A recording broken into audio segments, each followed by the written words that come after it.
Welcome to What's in a Game. On today's show, we've got everything everywhere all at once. We've got a jam-packed show for you all today. We're breaking down the introduction of Denver's front office executives, draft night, and a slew of moves across the NBA with major implications. We are going to, obviously we have our guest CT here with us today. Sorry, I'm just trying to get my show notes up. It's the calm before the storm of NBA free agency. But I'm Grace Jean, co-host of the show with best friend of the show, CT Fazio. How are you doing today, CT? Hey Grace, doing well. Appreciate the kind words there. Yeah, I think this is my third or fourth time on the show now, so It's got to be great like to your be back fourth or after. fifth. Yep, we're getting up there. We're getting up there. Whenever we But need yeah, good to be back. whenever we need somebody to talk in both the most specific terms about roster building or more broad terms about the NBA draft, we bring on CT because he is our expert here. In case you guys hadn't noticed, are experiencing a little bit of technical difficulty. I am handling the tech for the show today, as Will is out of town. And let me tell you guys, I appreciate him so much after the learning experience that I've gotten here. So you guys in the chat will be part of my tech team here, helping me out, just letting me know if there are any issues that we have. Let us know if our audio is good, or especially if it's bad. But so far, it seems like everything is finally going well. A couple programming notes before we jump into the show. We are doing a free agency day live stream, or at least planning to tentatively. So free agency actually opens on Monday. And we are going to try to do a live stream talking about that. Might try to get a guest on, or not. If not, it'll be me and Will talking about free agency, moves and news as they come in. So that should be really exciting. If you could please do us a favor and hit the like and subscribe buttons. We are still trying to get to 1,000 subs. That's our next goal here. That would really help us out as we try to grow the show and the channel.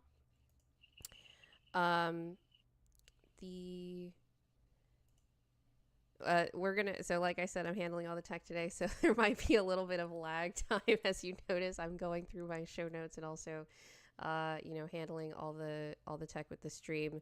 So please bear with me as we jump into our first news item today. Let's get into the news here. Okay, so CT, we got our first news item today, which is the Dallas Mavericks have extended both Kyrie Irving and Daniel Gafford. Kyrie declined his player option for $43 million and extends at a slightly smaller number, but over a 3-year deal. He gets to have some longer term security while rehabbing from his ACL injury.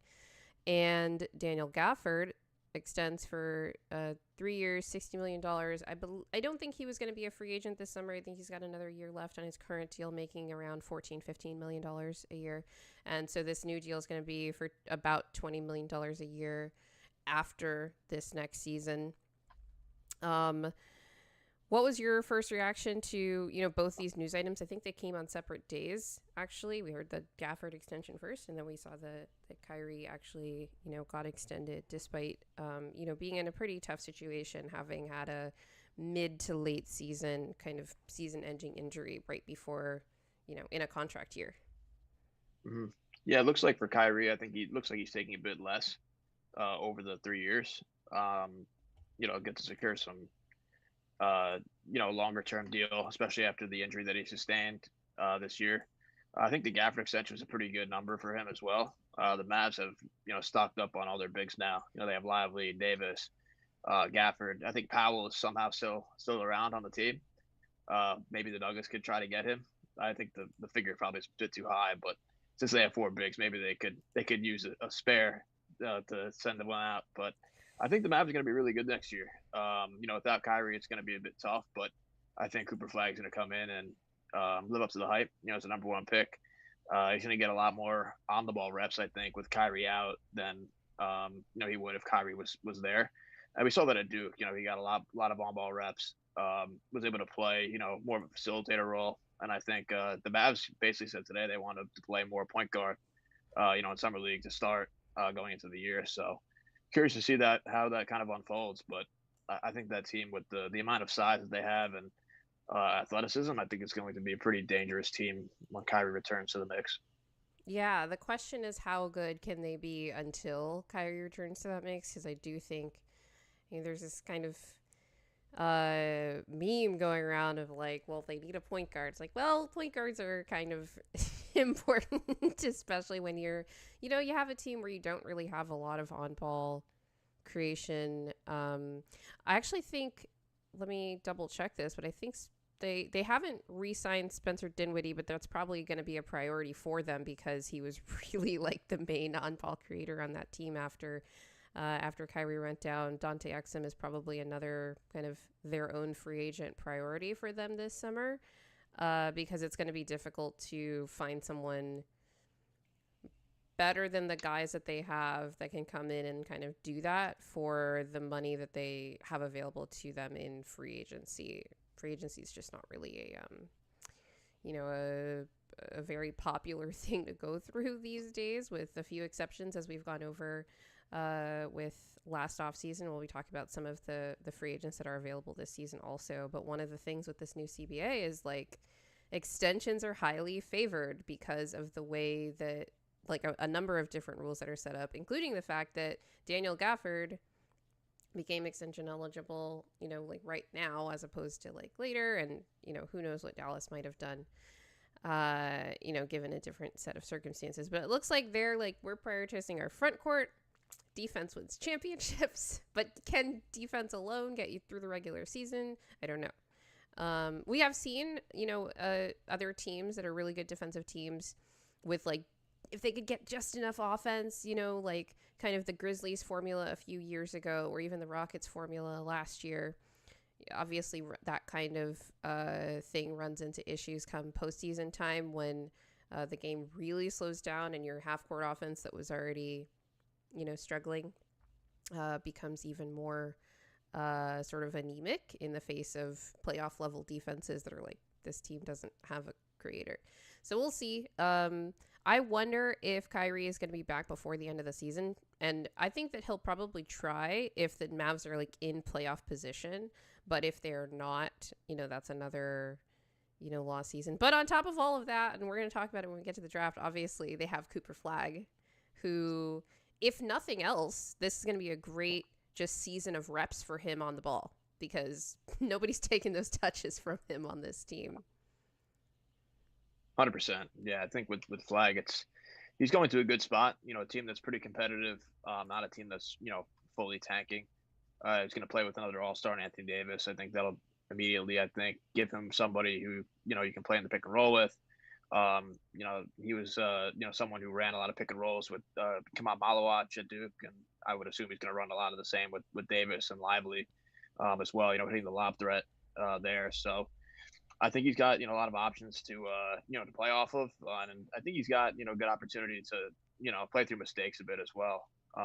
But yeah, I think when Kyrie comes back to the mix, I think it'll because like they don't really have a choice. It's like it's not like who the person who's in front of Cooper Flagg right now, like, and Cooper might just be better than him out the gate. We don't know yet, but rookies they might take a little bit of time to get acclimated. But right now it's PJ Washington, really, who's kind of the lone sort of starting caliber forward who's ahead of Cooper in the pecking order, and who knows if that even lasts through training camp. We don't know, right? Well, they might start all of them together. Might be Flagg, probably Najee Marshall, PJ Washington, Davis, and Lively. You got to put your best players on the floor, and it's like wings and bigs. That's what we've got. It's very similar to Orlando, except obviously Orlando has Franz and Paolo both. And we see how that offense struggles mightily, again, without a point guard, despite having to, at worst top 50, guys in terms of, being the guy on their team. All right, let's move on to our next story here, which has to do with Boston blowing it up, question mark. Boston Celtics have gone through a few different cost-cutting moves in the last week. The first was the Jrue Holiday trade for Anthony Simons and 2 second-round picks from Portland. And then Boston traded Kristaps Porzingis to the Atlanta Hawks in basically a salary dump. It was a 3-teamer where Porzingis and a second-round pick get sent to Atlanta. And then Atlanta sent Terrence Mann and a first-round pick to Brooklyn. And we'll talk about Brooklyn's use of their first-round picks in this draft today. We will talk today about what they did a couple days ago. And Atlanta sent George Niang and a second-round pick to the Boston Celtics. So, CG, my first question for you about these moves is, how did Brad Stevens convince Portland to expend draft capital to send Boston an expiring contract on a young player in Anthony Simons for Jrue Holiday's 3-year contract with a player option in the last season? Yeah, it's definitely the question of the offseason right now. Honestly, I think the trade was really lopsided for the Celtics. Getting Simons back, who's put up a lot of production in Portland as a scorer. I don't want to say he's an empty calorie guy, but I will say he does skew one side of the ball for sure. And the Celtics are gonna need scoring with Tatum out. I mean, that's the bottom line. I think he's gonna provide that, whether that's off the bench or starting. I'm not sure.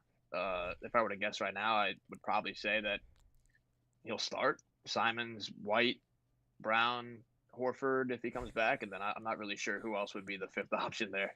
That's a funky bunch, I gotta say. Yeah, it's a tough mix of players there. But yeah, I mean, Portland, I thought their draft was a bit spotty too. Taking Yang and at pick 15, I thought that was an overdraft as well. But yeah, I mean, because Jrue has 3 years left on his deal, so he's got a lot of long-term money still on the books. And I know Portland traded for him prior, right, the year before. It seems like they really wanted to target him as a guy who is a veteran leader around the locker room, a guy who can bring stability to the team, considering they have a lot of young players. So I think that was thinking of it, but the Celtics definitely made out pretty well in the deal, getting draft capital and Simons back, who can make the argument right now he's the best player in the deal. Yeah, because of Drew's decline over the last year, I think it's probably pretty close. Just a couple of implications for the Boston Celtics here. A lot of people talking about the luxury tax savings that Boston gets by getting under the second apron and thus like in a lower luxury tax bracket. When we talk about luxury taxes, longtime listeners of the show will know that what I'm referencing is money that high spending teams pay to the league that gets doled out to lower spending teams. But in this case, because like the Celtics get to get in a lower tax bracket, they saved over $250 million in luxury taxes by dumping the just a little over $60 million in contracts between Kristaps and Jrue, and that's just talking next year. That's not over the course of what would have been the remainder of Drew's deal. So that's whatever. That's billionaires saving money. I don't care about that. But the Boston Celtics also get under the second apron, which allows them the ability to aggregate salaries in trades, which they were not allowed to do as a team that was over the second apron. And they have access to the taxpayer mid-level exception. So they're in a similar boat this offseason when it comes to free agency, at least, in having access to that taxpayer mid-level exception. I haven't checked to see how many roster spots they have left, especially after taking... It's not like I don't think they cleared roster spots with either of these moves because they took back Niang and they took back Anthony Simons, so they might just have one left and they did just draft somebody. But if they wanted to, trade somebody else and bring someone in on the taxpayer mid-level, that's obviously, an option. There were also reports that have been since quelled in the last couple of days that they were taking calls on Derek White and Jaylen Brown. But I think that the Celtics are pretty much done. They're, Brad Stevens might have been, trying to generate a market for those guys just to see, because you kind of want to know, like, what could I get for these guys, even if you weren't actually planning on moving them. I mean, we saw just last week when we were talking about the Desmond Bane trade that he wasn't really available, but Memphis was like open to taking calls. And then Orlando comes in with what at least Grizzlies fans are describing as a Godfather offer. And then it's like, well, I mean, I couldn't refuse that for this kind of player. Obviously, Jaylen Brown is a different caliber of player. He means something different to the franchise and to not just historically, but to their competitiveness moving forward. Derek White as well. But you kind of want to know, like, what is the market for these guys so that you have an idea of, if you want to trade them down the line, that kind of thing, extensions. So that's just good due diligence probably, although they'll deny that they did it because players don't want to know that they were in trade talks, although Jaylen Brown is familiar with that feeling. Boston also hasn't bottomed out in a very long time. I was, just doing the research on it, and I'm like, oh, they've just made the playoffs for the last, I think, 12 years in a row. It's impressive. So they're in a very similar situation to Denver in that they never really bottom out. Even in, injury seasons, things like that, they've just always been like a minimum semi-competitive. Most years they're a top 4 seed in that span, but even when they weren't, they were, right on the cusp and able to make the postseason. All right, so we are going to jump over to our main stories here. All right, we did that. This will be good for the editing later. Okay, before we get to our first segment, I have to remind everybody to hit the like and subscribe buttons. All right, so our first main segment today is about the Denver Nuggets. Obviously, this is Denver Nuggets podcast. We love talking about our favorite team. We got a big introduction this week to Ben Tenzer and Jon Wallace, who Will and I talked about being hired as the executive vice president of basketball operations in the case of Tenzer and executive vice president of player personnel in the case of Jon Wallace.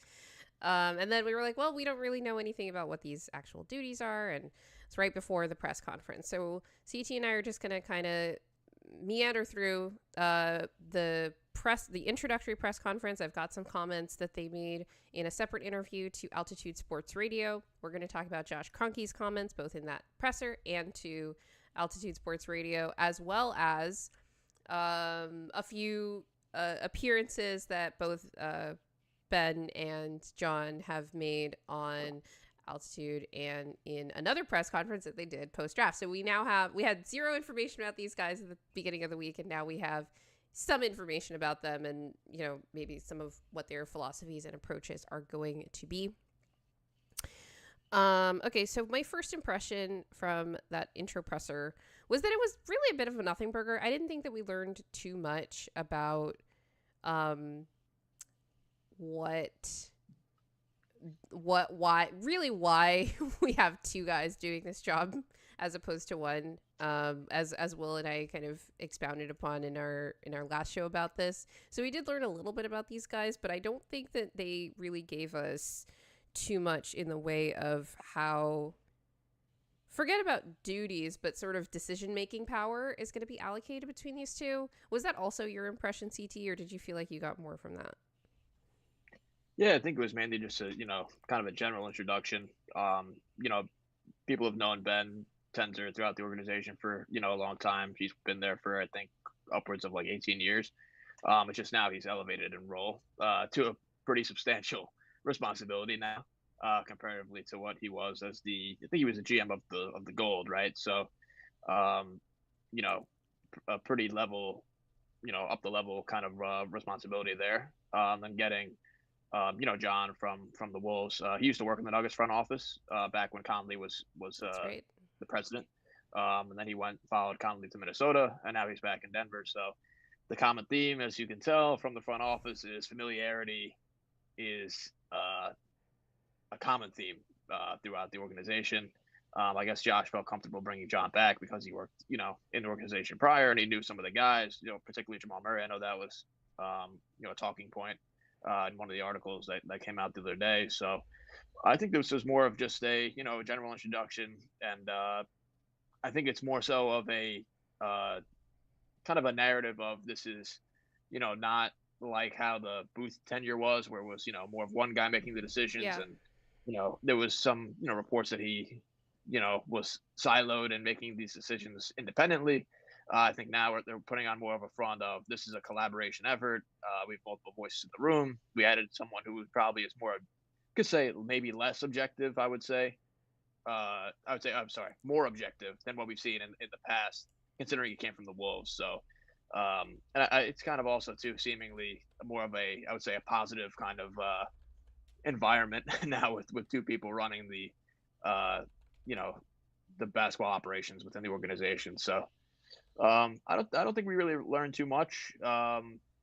Kind of, business as usual, just kind of a shapeshift in the organization. But it also took 70 or so days to reach this point as well, which I don't really think we heard any explanation as to why that was the case, but curious to see if that comes out eventually. Yeah, no, will it come out eventually is a really good question. I think you said general introduction to the guys and sort of presenting a tone of collaboration is definitely the key word of the week that we got from all of these interviews, right? The other thing I wanted to throw in there that I got from this is that Ben seemed really excited to get this job. My note here is that Ben looks like a kid in a candy store, and he kind of described it as like, I felt really lucky when I got my first internship here, so you can only imagine how I feel now. Some people took issue with that. I think it's fine to feel grateful for, to be in the position, and maybe he is lucky to be here where he is. Josh Kroenke just happens to like him. But I don't think it's a bad thing for him to feel that way. I just, I hope he does a good job and sort of, earns that. The other thing from one of the interviews we got this week is that, Ben was talking to Altitude TV with Vic Lombardi, and he actually said that John was one of his best friends. And Will and I talked earlier this week about how some of the names that were coming out about who was interviewed, a lot of them had been people that worked with their various organizations, G League affiliates, either in a general manager position or some sort of high up executive position in the G League, just like Ben had when it came to the Grand Rapids Gold. I wonder if that's not how the connection was made, because obviously John had worked for the Nuggets years prior, before going to Minnesota and then working with the Iowa Wolves. But I wonder if they, got closer there. And so in that same interview, Ben said that he was hoping the whole time that John was the one that he got to do this with. So I guess, Ben had a preference in who got hired. I wonder if that...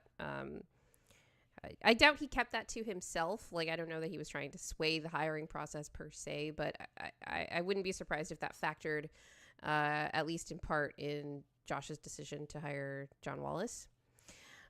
We did not hear about why the search took almost 80 days. And like I said, they're pretty vague on the duties being split up. The other note that I have here about what we did not learn from this presser is John Wallace's roster building philosophy. And I mean in more specific terms. Maybe some bits and pieces came out in some later, interviews, but Adam Bautis asked this great question about, like, what were the specific weaknesses in Denver's roster that the Minnesota Timberwolves were able to exploit, right? And do you remember what the two things were that he said? It was...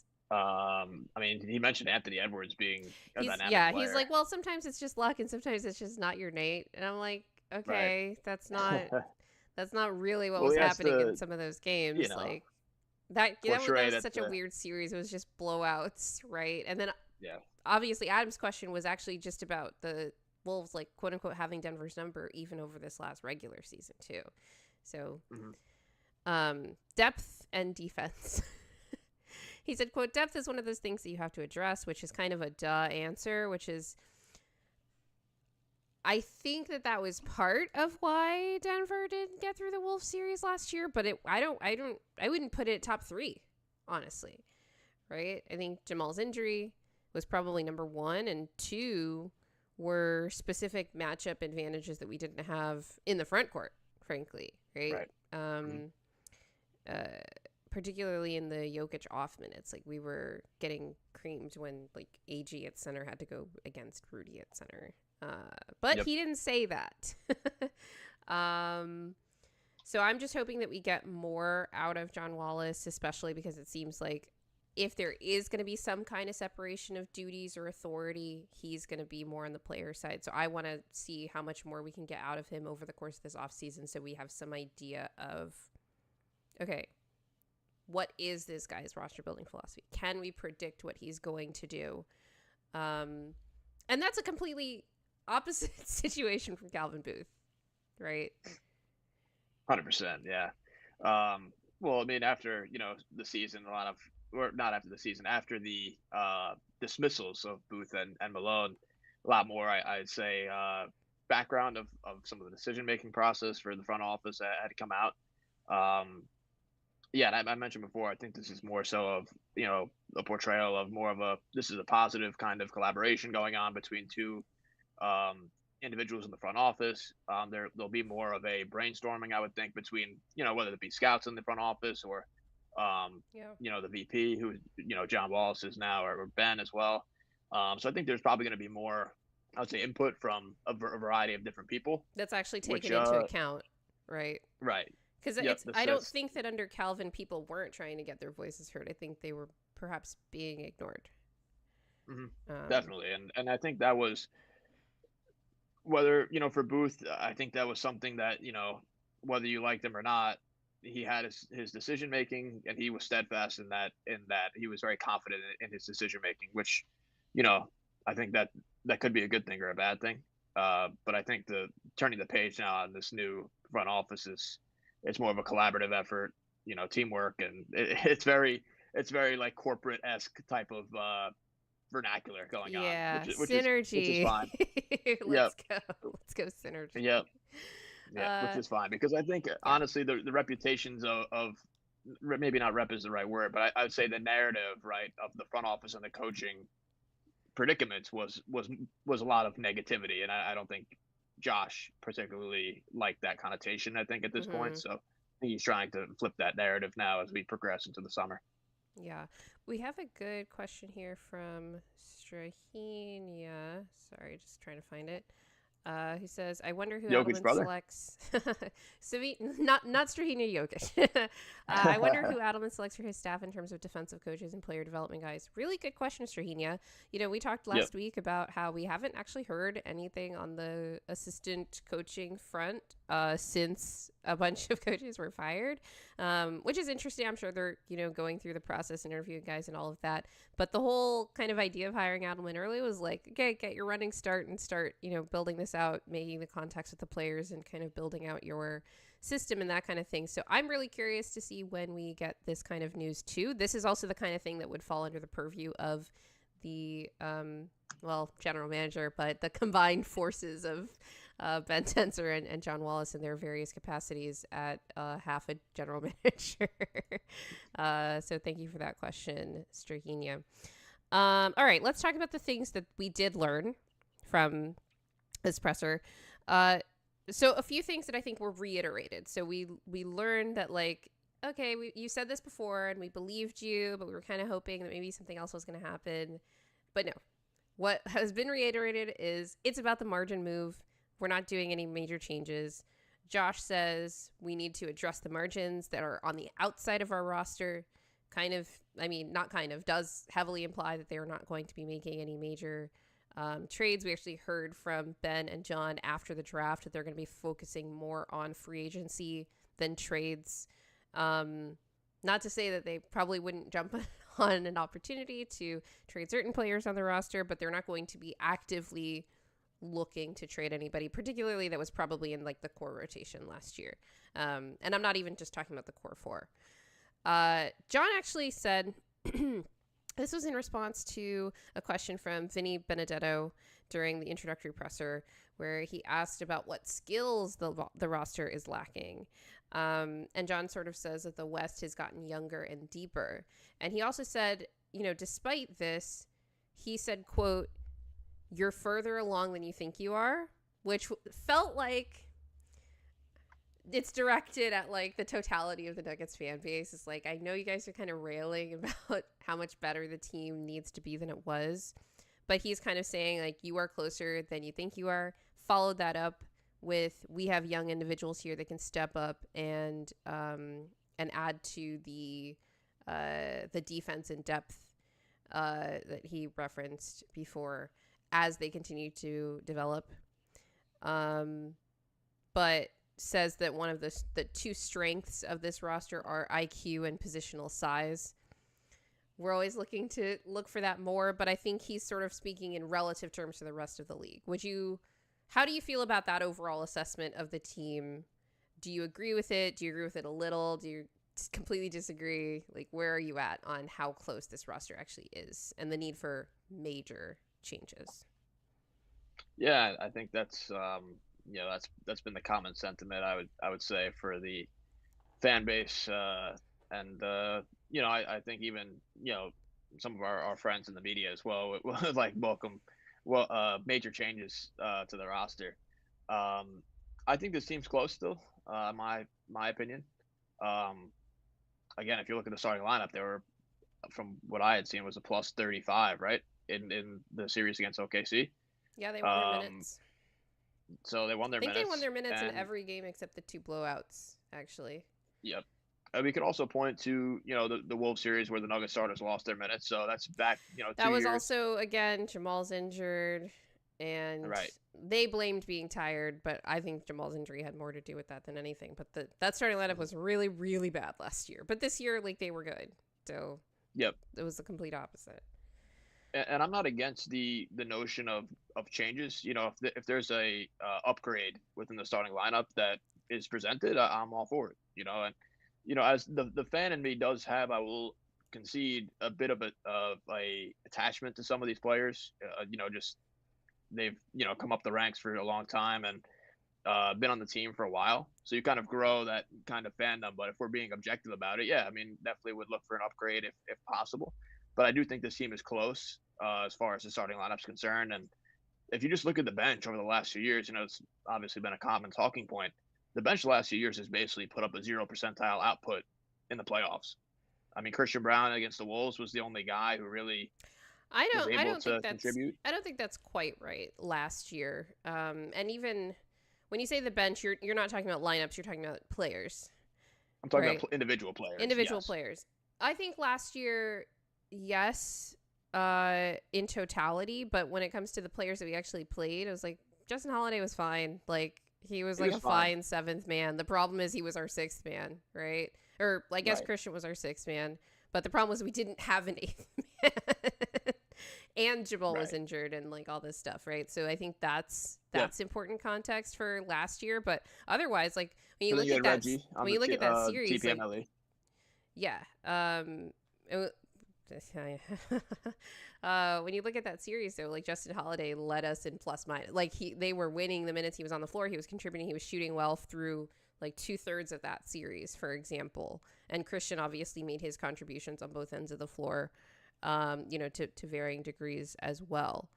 But this season, I would agree that like when it comes to individual players, really outside of like Russ was amazing, Russ was like great. Beyond in the Clippers series. Like he was like top 4 player. They lose without him. I mean, they lose without him for sure. Yeah, no doubt question about it. Yeah, I mean the bench with the skill sets too is just an issue as far as additive skill sets and trying to complement the starters. I think that was also an issue. Too much redundancy across the board.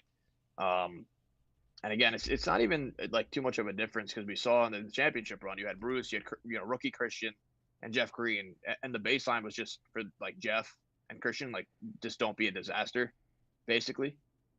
Christian had his moments, of course, in the finals. I think Jeff was pretty serviceable, but beyond that, in this particular playoff run, I think they needed more out of Peyton Watson and as a seventh man. And I think he had moments, but as far as consistency and production is concerned, I think they were lacking in that department from their bench front court, in that aspect of it. Bench front court. Well, he's playing the four because Right. there's not really any other viable options, unless you play Mike at the backup four, you play AG, at the backup five. It's basically just shuffling the starters into the bench lineup.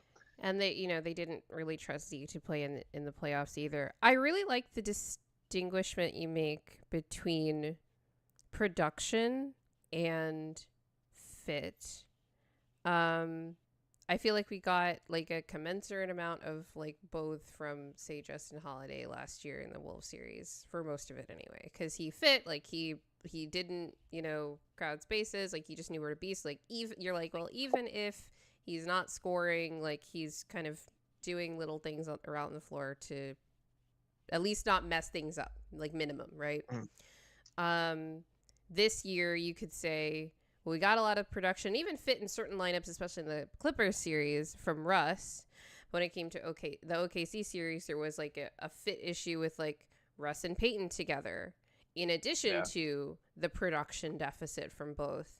But I like how you sort of talk about these like additive skill sets, like things that are going to complement the starters, because we talk about the issues that they had sort of with the bench sort of generally in sort of more vague terms.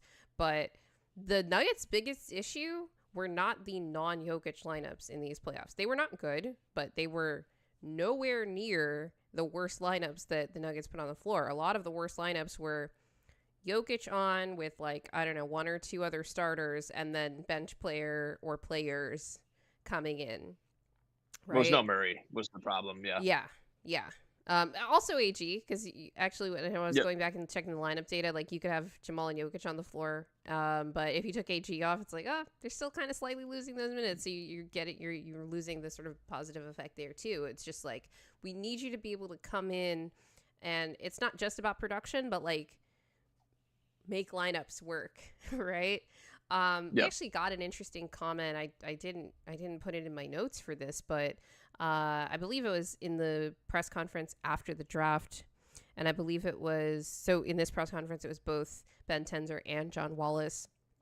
John made this comment about, we'll talk about their roster priorities, but they talked about like shooting and things like, and POA defense. And he wanted to sort of mitigate lineup changes. And I wondered if he's talking about these staggered lineups that, that I'm referring to here, where it's like, for some reason, all our bridge lineups that were amazing last year, regular season and playoffs, despite what happened to, in the Wolves series, like we did lose, but like we had lineups that were good, that were like the Jokic plus bench players, like, because these players just happened to know how to play around Jokic and fit together. Whereas this year it was the complete opposite, right? Where it's like, these bridge lineups like should not be this bad, but for some reason we're not able to make them work for a variety of reasons, including both production and fit. But I don't think the production gap was that massive between the 2 years, although it was there. But this year the fit gap was like, it was massive. Right. The roster was definitely skewed in one direction. Whether you had offensive players only or you had defensive players only, there wasn't any common ground between the two, where you had even like a guy like Justin Holiday, right? He was a good shooter and he could capably defend at times at the point of attack, right? Like he had a balance of the two in total. And something I put in my article after the season, was that Booth littered the roster with basically guys who were, I would say, faces or like put in the way, right? To kind of like save face so that the rookies or the younger players could play, right? If you look at a guy like Reggie Jackson or a Holiday, right? Or Vlatko, who came back, like those were guys who were like placeholder guys, right? Just to be in the way, or like to be like options. To be not in the way. But, right. To be not in the way for those guys to get minutes. And I think that was an issue that actually was a detriment not only to the prospects themselves, because there was not really much competition as far as getting those minutes. Yeah, that's a good point. Also, it was an issue as far as the roster itself, that the production was not where it needed to be for a playoff contender bench. So I just think there was a variety of different issues as far as I'm sure we'll get to that as well, the team building aspect, but it was mainly just more so of the placeholder value, which I think was an issue. Yeah. I want to stick on this topic really briefly about MPJ in particular, because he's the player everybody's talking about when they're talking about breaking up the core four. Not everybody. Some people want to trade Jamal, and even a small contingent want to trade AG. There's even a couple people that want to trade Jokic. We'll get to that. We're not advocating for it at all. We do not. That's everywhere now. Oh gosh. But when we're talking about MPJ, one of the things I want to say about I have a concern about how adamant the org has been about. John had this quote that he had on Altitude Sports Radio. He said, "At this point, we really like these guys." He's talking about the core four. We know what they can do, and they've won a championship before. I'm like, okay. They keep going back to this line of like they've won a championship before. It's not just a line; they literally did. It was 2 years ago, right? Like that's true. But one of my concerns with the adamance that the org has with like this is still a championship core. And to be fair, I think that even if they were doing what I'm about to say they should do, they probably wouldn't be talking about it in public. But I worry that they might be slowly rolling towards a situation where the breakup is just inevitable. And maybe a lot of fans feel like it's already there, where the breakup of the core four is inevitable. But it's in a manner that's not controlled because they aren't factoring for it.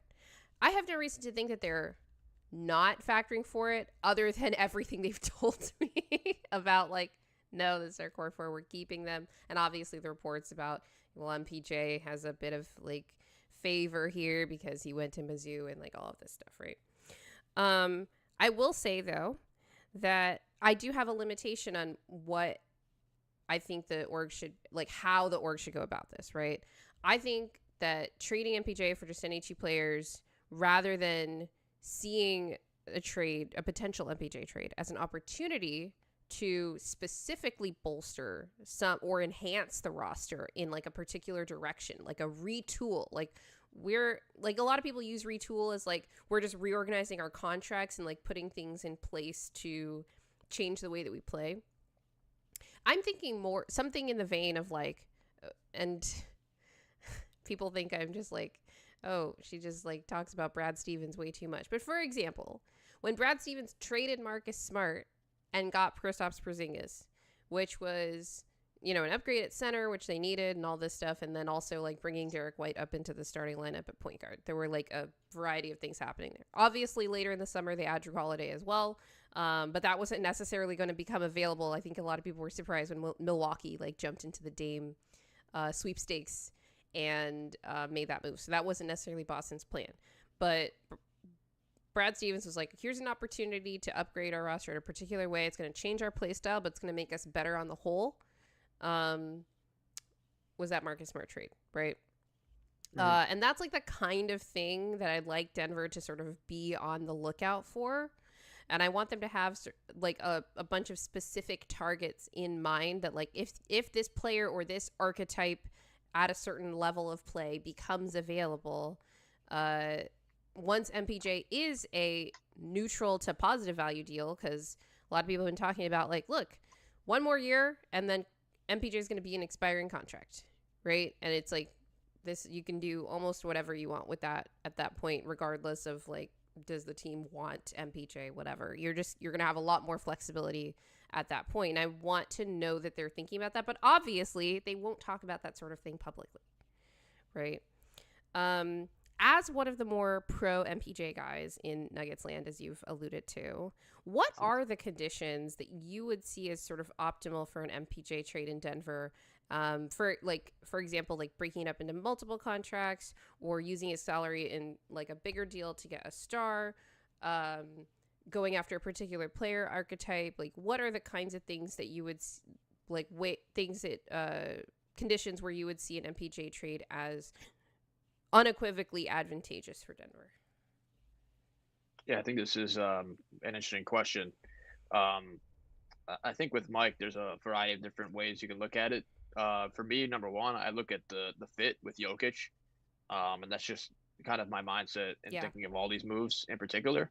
MPJ has been a beneficiary of Jokic's greatness, I will say. But I also think that Mike has, overcame a lot in his career as far as injuries are concerned, and developing from a guy who was coached really hard from Malone to going to the starting lineup. But when I do look at it from that perspective, MPJ is a guy that does accentuate Jokic's strengths, being one of the best catch and shoot players in the league. A guy who's a big target as a 6'10" cutter, really good rebounder for a guy his size. A guy, again, I think his defense has slid over the past year for sure, but he's a guy who has shown in the past an ability to, operate as a low man on defense with Jokic, which I'm sure we'll get to the Jokic segment, coming up. I think of that from that way, and I think that MPJ has been a really good, counterpart for Jokic as far as, like I said, accentuating his strengths offensively. Defensively, I think he's helped him out as well, just being a guy who has height. Yeah, I know. I get it. The I low know there's man some thing, concerns I there. actually think MPJ was better on ball than as a low man. And This year that's for not sure, actually yeah. an insult. I actually mean that. But I think it's both. I think he was good, like neutral to Mhm. good on ball, and like terrible as a low man this year. So that's really where Yep. the degradation has come in the last year. Yeah. No, I agree. And I think, like we said, offensively, one of the best catch and shoot players in the league, constantly always a 40% and greater 3-point shooter. A guy who's improved his ability to attack off the catch. But again, he's limited dribbling, and that's due to a variety of different reasons, whether that's due to the back injury or whatever. He can't really navigate screens, which is also an issue. But if we're looking at trade possibilities, I would be looking more so to shift philosophies and skill set, Yeah. as far as not only being a guy who's a play finisher. I think you would need to look, at the market to find someone who's more of a wing that can create a bit more off of Jamal and Jokic's gravity. A guy could put the ball on the deck a little bit. Someone almost in the ilk of a Barton type. Mm. But again, I also think the MPJ question is contingent on if they're going to re-sign Christian.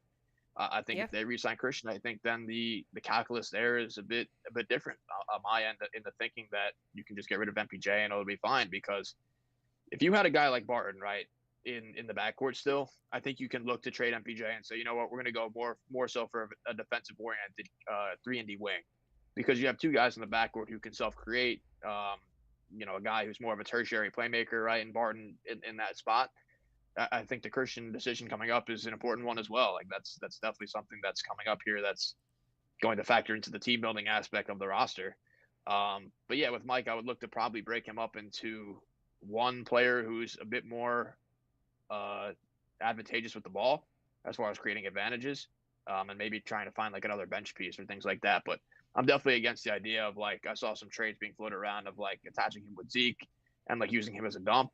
And I think MPJ's value is more so positive for what the Nuggets need comparatively to just dumping him and getting back a return that makes you, I think, honestly, worse in the short term and probably worse in the long term as well, depending on who the return is. We have a suggested war crime in the chat from Strainia, Oh man. actually. I think they know it here. A real MPJ trade right now is MPJ for Grant Williams, Josh Green, and Okogie. That trade sucks. We'd be a 30 and 52 team. I don't know that we'd be 30 and 52. But I would be pretty hesitant, especially because Grant Williams, he's Grant Williams, but he also got an ACL tear last year, and we don't know when he would start playing basketball again.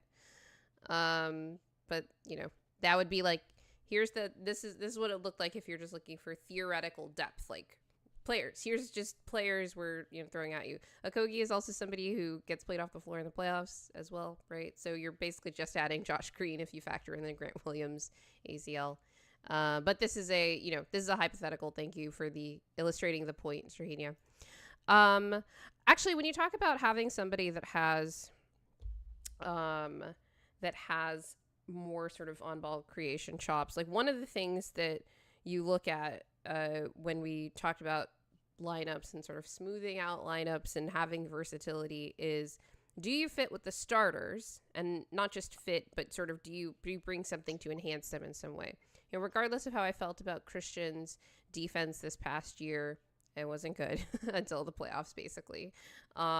He added the capability as a transition finisher, and obviously added his ability as a cutter to that starting lineup. So that was like, here's what I do that's like useful. And at bare minimum, he's almost never doing anything that's like hurting you on the floor. And that's like 80% of the battle in any lineup with Jokic on the floor, honestly. But any lineup period, right?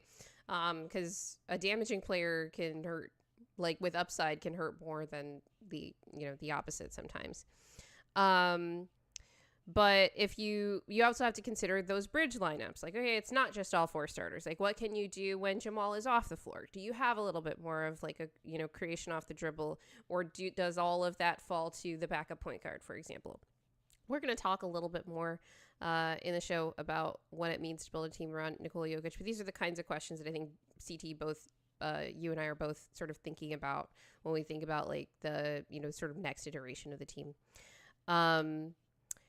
The last question I've got here on this topic it was sort of inspired by a comment that Matt Moore made on a recent episode of Locked On Nuggets. And he talked about like, look, you can rearrange your team. But part of the issue that say, an OKC had, and they won the title, right? Like they made it through, they, won the title, went 16-7, and now they are the reigning champions of the NBA. But I think everybody sort of acknowledges that it's like, well, they didn't look as dominant as they did in the regular season, and sort of picking at like, why is that? What are the reasons for that? Despite all the advantages that, at least on paper, a team like OKC has. And Matt Moore sort of talked about it as like the difference between a team that's like winning all these margins on the court, like we're winning the turnover battle, we're winning the rebounding battle. Not really OKC's strength, by the way, but for the sake of argument, let's say that kind of team versus a team that's like, we win the quote unquote main thing. Like we present matchup challenges for every team that we have. For example, Jokic, just his existence is a matchup challenge for any opponent, right? AG is a matchup challenge for any opponent. Other teams have matchup challenges as well. In the case of the Minnesota Timberwolves, you got to deal with Anthony Edwards. You got to deal with their front court size. Even without Cat, when you're talking about Julius Randle, Rudy Gobert front court, like that's just a big team. And then Naz Reid coming off the bench, like that was a real issue, their size and athleticism for the Lakers. That's just as a for example what it means to win margins versus like these are the issues that we present to you. Or to the other team, like, can you solve these problems? And I sort of wanted to ask you about which you think is better in terms of building a team that can withstand a variety of matchup problems, as in the case of OKC, where it's like, well, forcing turnovers isn't matchup dependent. Like we can do that to anybody, and they did to everybody, right? Versus being a team that presents a variety of problems that could be on offense or on defense. You could say the Timberwolves presented issues to Denver on defense last year that they eventually were not able to solve in the state that they were in, for example. Yeah, I think it's a combination of both. I think if you look at a team like the Nuggets in particular, 2023, they had a team that was solve-proof, I would say, for the most part. They had, a great mix of perimeter defenders, shot makers. Jamal and Jokic obviously were the two key, stars in that sense. But look at it, look at the Celtics. Last year they had, Tatum and Brown obviously were two of the better players in the series. But then they also had guys who you were able to kick out to guys who were able to drive and kick. Were able to create advantages off the catch as well. So they had a lot of versatility on that aspect where they had the defenders and they had guys who were able to, I would say, create advantages on both ends of the ball. And OKC this year, obviously, you had Shea, but you also had, a combination of J-Dub. And Chet had his struggles for the most part, but they had a bench that was probably hit or miss a lot, but they had, some guys step up to the plate. But when you look at like a team like the Nuggets this year, their problem was they had too much redundancy. And comparatively to 2023, that has fallen off every single year since, as far as the roster composition is concerned. Too many guys they had added to the mix that were, I would say limiting as far as what Jokic's greatness can kind of portray. And that's not like a slight at them. That's just more so of a skill set point in that aspect. So I think it's more of a combination of, if you have solves on the offensive end or defensive end, and if you can solve the problems that other teams present as well. I think it's somewhere probably down the middle. Do everything. Yeah. Have a high Yeah. floor and a high ceiling. That I was just thinking about, like, that is the other way to look for it. OKC basically said our defensive floor is going to be so high. Like, what we can do to any kind of team is going to be so high that we can win any game so long as Shea is Shea and Jada figures it out every so often, right? I mean, they legitimately made Jokic uncomfortable in that series. Yeah. And like I said, like, the thing that they do that's, like, you could call it a matchup disadvantage, but, like, forcing turnovers is like, well, that's not really matchup dependent, like, because it's not dependent on one player. It's like the way the whole team plays. They're just, like, freaking swarming you, right? There are ways to take advantage of the way that OKC plays defense, but it is so mentally taxing that you have to be, like, at full strength and have the skill sets necessary to take advantage of the way that OKC is going to guard not just your best player, but your whole team. I actually thought that the Pacers did a pretty good job of that. Obviously, both the Nuggets and the Pacers took OKC 2-7, and I was kind of surprised, honestly, for it from the Pacers side, because I felt like the way that the Pacers play offense, especially in the half court, is like what OKC is built to stop, which is a lot of pick and roll and drive and kick. But the Pacers were able to, overcome that. And honestly, it's why Will and I talked so much about, like, I really think the thing that has made it for the Pacers in this series is their defense. Like, they really only had, like, one explosive offensive game in that series where it's like, whoa, like, overwhelming the entire 48 minutes. And that was game 6, right?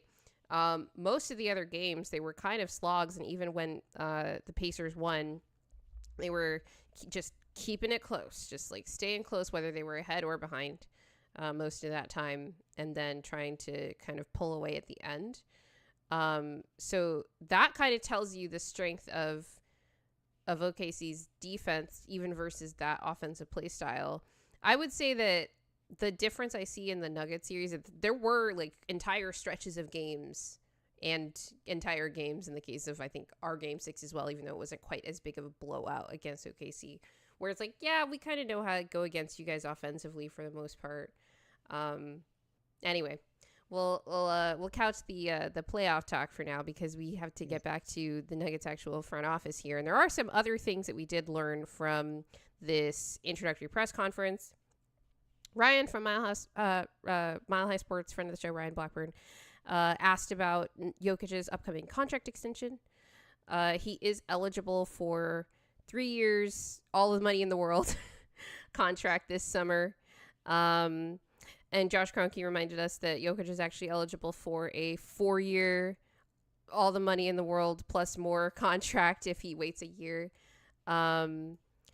Because the cap is going up, and also if he adds an extra year, obviously that's more money. I saw some people saying that this was an additional sloppy answer in addition to the main one that I think everybody wants us to talk about, that we will get to. I kind of disagree. I thought Josh kind of brings up, like, he might not sign this summer as a useful frame for a more likely scenario, because I had kind of forgotten. I was like, oh no, if Jokic doesn't sign the extension this summer, I'm kind of like, okay, this is him finally putting pressure on the organization. But he is eligible for more money if he waits. And that's, a lot of stars just do that. They're like, yeah, like, I know if I'm Jokic and it's the Nuggets and I've, given them everything they have, right? I know that they're going to offer me that money next summer regardless of anything that happens to me, right? So I guess, CT, like, do you think that he's going to sign the extension this summer regardless?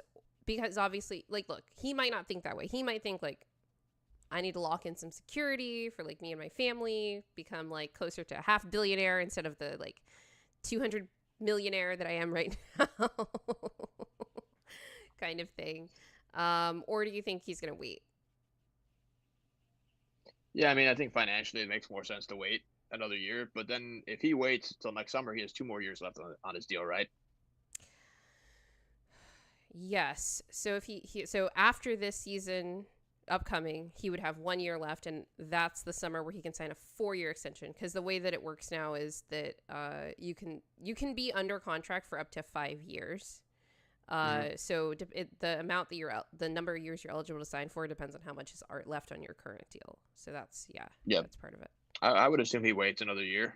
And I know that's probably a lot of panic for some people just because of the, I think some people want the org to be panicking though. Like there's probably one contingent of fans that's like, oh, I hope Jokic just signs so that I feel better about him being here. But there's another contingent that's like, I want him to put pressure on the organization. I don't know that him not signing necessarily even does that. And maybe that's part of what Josh was trying to convey here is like, maybe he's trying to talk himself into like, I'm not going to feel any pressure if he doesn't sign this summer because I know that he's probably just waiting to sign for more next year. Mm-hmm. Yeah, but I think even if that's we've seen not it. The case. We've heard some comments from Jokic that I think allude to the fact that he's been dismayed with some of the decisions made over the past 2 years since the championship. Especially his comments about the bench, which are extremely valid after the playoff loss to the Thunder. As far as like pressure is concerned, I'm not sure it's at that point yet until I see otherwise. But definitely, I think Jokic has voiced his frustrations when asked about some of the fall off on the Nuggets play, and I think he's well justified in his frustrations for sure. Yeah, for sure. And so let's get into the part that kind of rubbed everybody on Twitter the wrong way the other day. Okay, so this all started with a question about the second apron and whether it's a hard cap. Thank you very much to Vinny Benedetto who asked this question in the intro press conference. He works for the Denver Gazette. Follow Vinny for more specific team updates. He's one of the people with actual sources, not me. I'm not a reporter. I just use the work the reporters do to make this podcast. So Vinny asked about the second apron and whether it's a hard cap. Ben Tenzer actually started with the answer to this question. He said, when there's a new CBA, there's unintended consequences. But ownership always provides us with the resources they need. Okay. Company man saying all the right things. Okay. First of all, before we get to Josh's comments, I just want to say this was an intended consequence. This is what ownership wanted when they helped craft the CBA, because it was both the Players Association and the NBA governors, who are the owners of these various teams, that crafted the CBA. And whether or not the players fully understood what was going on with this second apron thing, it's being treated as a hard cap. We just saw Boston be like, we can't do this right now. They literally won the title and then sold the team and then started, shedding salary, right? But this was the intended consequences, spreading talent around the league and forcing high-spending teams to do that, right? So Ben with his unintended consequences. So Josh then says, quote, going into the second apron is not necessarily something we're scared of, but the wrong person gets injured and very quickly you're into a scenario that I never want to contemplate, and that's trading number 15. So why don't I get your reaction to this, and then I'll give you my impression of what Josh was trying to say here. Yeah, I think the panic was a bit overblown, I think, by most people, but the words of saying that you possibly could trade Jokic if certain decisions were made, I think is a poor phrasing on Josh's part for sure. Again, we just saw last summer that not re-signing KCP added the Nuggets to basically lose in the playoffs. And again, people will say, KCP fell off, and which is true. His production did fall off because he went to a situation where he's not, playing in an offense with Murray and Jokic anymore. He's playing with, Paolo and Franz, who are way different players. Who were injured for like 2/3 of the year, by the way, too. Right. And it's also just the general sentiment that the Nuggets would have had another playoff guy rather than losing another playoff guy. It was really just a subtraction of a positive player for the Nuggets. And I get that KCP didn't play well in the Wolves series for sure, but again, he's still a productive NBA veteran that would have assisted the team. And as we saw labeled flexibility after they let KCP walk was to sign Dario Saric, which went as poorly as you can imagine. And again, if they could have signed somebody on the same deal that Dario got, they could have contributed more, and we could have been a different scenario right now. As far Or as Denver tried still to playing. work out a sign-in trade for KCP to get like something Exactly. back instead of, like you said, sort of just negative, like losing what was a helpful player for nothing. Yeah. Right. You lost your starting shooting guard yeah. on a championship team for nothing. And again, I think the lack of the sign-in trade was due to the fact that Booth wanted Christian Braun to start, which again, Christian had a great season starting, but that was the workaround was we're going to have Christian start now, and Julian's going to get all the minutes off the bench with no repercussions. That was the bottom line, in my opinion, from what I thought about it. Yeah, I think there were a couple of different layers of sort of incentives here, right? Obviously, Calvin, like, not only wants Christian to start, but wants, like, Peyton and Julian to get full runway with, like, nobody ahead of them as well. But the other thing is, like, I just don't. I think Josh like said this on purpose, right? My immediate reaction to this was that he sparked a fake panic, and I don't think he necessarily expected it to turn into as big of a story as it did necessarily. An ESPN headline. Right, an ESPN headline and a Get Up segment the next morning and all of that. But he used the threat of having to think about trading Jokic as like this planned cudgel to sort of indirectly or directly shut down scrutiny of their approach to second apron, which is like, we're not, stepping near this thing. Although Josh said it's not something we're afraid of, but it is something that we're nervous of. So for anybody that thinks that that Josh didn't mean to say this or sort of stumbled into it, he reiterated this immediately after the press conference on his interview with Altitude Sports Radio, which I will play right now. I gotta superstar be able to stay at his same team his entire career, and that is something that we definitely want to do. I got a question a few moments ago in regards to salary cap in the first apron and the second apron, and my answer actually centered around some of that with involving the second apron and us going over the second apron from a team salary standpoint, and some of those rules around that second apron and with our injury history, they actually made us nervous to where you could all of a sudden have the wrong guy get hurt and quickly you're backed into a scenario where you might have to think about trading 15, and that's something we never want to have to contemplate. So again, Josh is fine using this verbiage again. Maybe obviously this interview happened immediately after the presser. He literally hopped off the press conference table, lectern, whatever, and then went over to this other table to conduct this interview with Altitude Sports Radio. But I don't think that he stumbled into these words. I think this is a rehearsed explanation / excuse for not going into the second apron. And he said they went over lots of different scenarios last summer when they went over KCP. Latching onto there are other consequences that you could have talked about with the second apron. There are plenty of them. This is not one that I've actually contemplated myself that he could have talked about, but this one immediately shuts down any debate because everyone's like, well, we can't trade Jokic. We can't get in a situation where that could even be a possibility. So okay, it's fine. Don't go into second apron. And that could be true, by the way, but this was to me, it was the clear intention with Josh bringing this up. Anyway, that's how I read it. Anyway. 100%. Yeah, he could have went into, can't trade draft picks. There's other penalties as far as the apron is concerned. And like you said, I think that was the kind of direction he went as far as trading Jokic to kind of put a stop to something that we probably can or won't do, going to the second apron. Yeah, no, totally. All right, so that was everything that we got from the introductory press conference. Hang on, looking for my next little animation here. Will, if you're still in the chat, I appreciate everything you do so much. Please enjoy your trip and come back soon. Will's getting some much needed rest. All right. Well, while I'm here, everybody please hit the like and subscribe buttons if you're enjoying the show.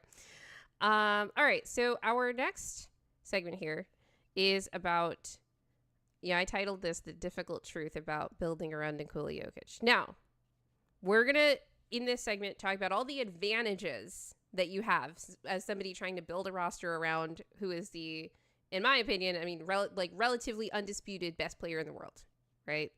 CT, can you agree with that at least? Yes, 100%. Okay. I've got you under duress here.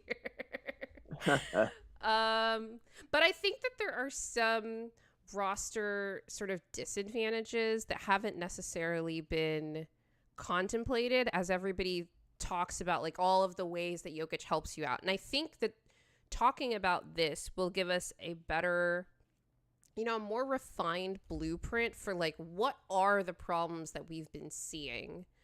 Not just with, because the issue has evolved beyond, it's the non-Jokic minutes. We just need to solve the non-Jokic minutes. Like it's gotten to be a little bit more nuanced than that. So, and we're going to be talking about the comments of both Jon Wallace and Ben Tenzer over the last few days and some of the moves that they've either made or not to sort of texture like what is the direction that this roster should go in given some of what I think should be considered constraints when it comes to building around Jokic in an optimal way. All right, so the first quote I've got here is from Jon Wallace. This was from the introductory press conference, actually. It said, quote, "With Joker, it's obviously a generational talent and how he helps out and how he elevates the play of so many people around him," right? Jokic is an all-time scorer, playmaker, and general basketball player. Best of the world. One of the greatest players of all time in, like, many facets of the game. He does make his teammates better. But I think we saw some of the limitations of Jokic's floor-raising ability this season, right? You alluded to the Jamal off minutes, especially in the playoffs, right? Jamal Murray led the playoffs in on-off. I know everybody in Nuggets land, or most people, are big fans of on-off because of how helpful it is for our Jokic agendas, right? But the Nuggets were 63 points per 100 better with Jamal on the floor than off this playoffs. And it wasn't because Jamal was spectacular, right? It was because behind him, the reliable on-ball creation, especially, was pretty unacceptably bad. Like when you look at an on-off of 63, whatever. That's like 3 times what Jokic's was in the regular season. For reference, when Jokic was on and Jamal was off the floor, that means the Nuggets were losing those minutes, like every 100 possessions, by 42.7 points. That was bad. To say the least. Generally speaking, though, I think the main thing we have to talk about, like the place we have to start is like Jokic needs somebody to get him the ball in order to consistently create offense. Consistently, right? And the reason I use the word consistently is like, look, Jokic can bring the ball up the floor, and he does sometimes. He can run pick and roll. But there are limitations when Jokic, to both of those things, when Jokic is doing it. First of all, like, he's not bringing the ball up every time. He's not going to do that. That's maybe like the first thing that comes to mind when people think about like what's the function of a point guard is bringing the ball up. And in those games where, let's say like Jamal is out and Russ is injured, or last year when I think Reggie actually played 82 games, but there were minutes when Reggie was off the floor and Jamal's injured and all this stuff, and we're like, oh God, we got to bring the ball up. Everybody's dealing with pressure because the other team's like, okay, this is our chance. And it's just more work. It's just more work to bring the ball up the floor, just like point blank. That's like the first thing, right? To initiate the offense. And when Jokic runs pick and roll, he has all these different options that like Will and I broke down film of like all the successful Jokic running pick and roll possessions in both the Clippers and the Thunder series, and it can be very effective as a counter, as a curveball that you throw sort of in the middle of the game. But there are really easy ways to counter that once you've gotten used to like that's the thing that's happening. So this is me thinking about like a situation where Jokic is not playing with a point guard at all, let alone with like, maybe more limited ball handlers on the floor.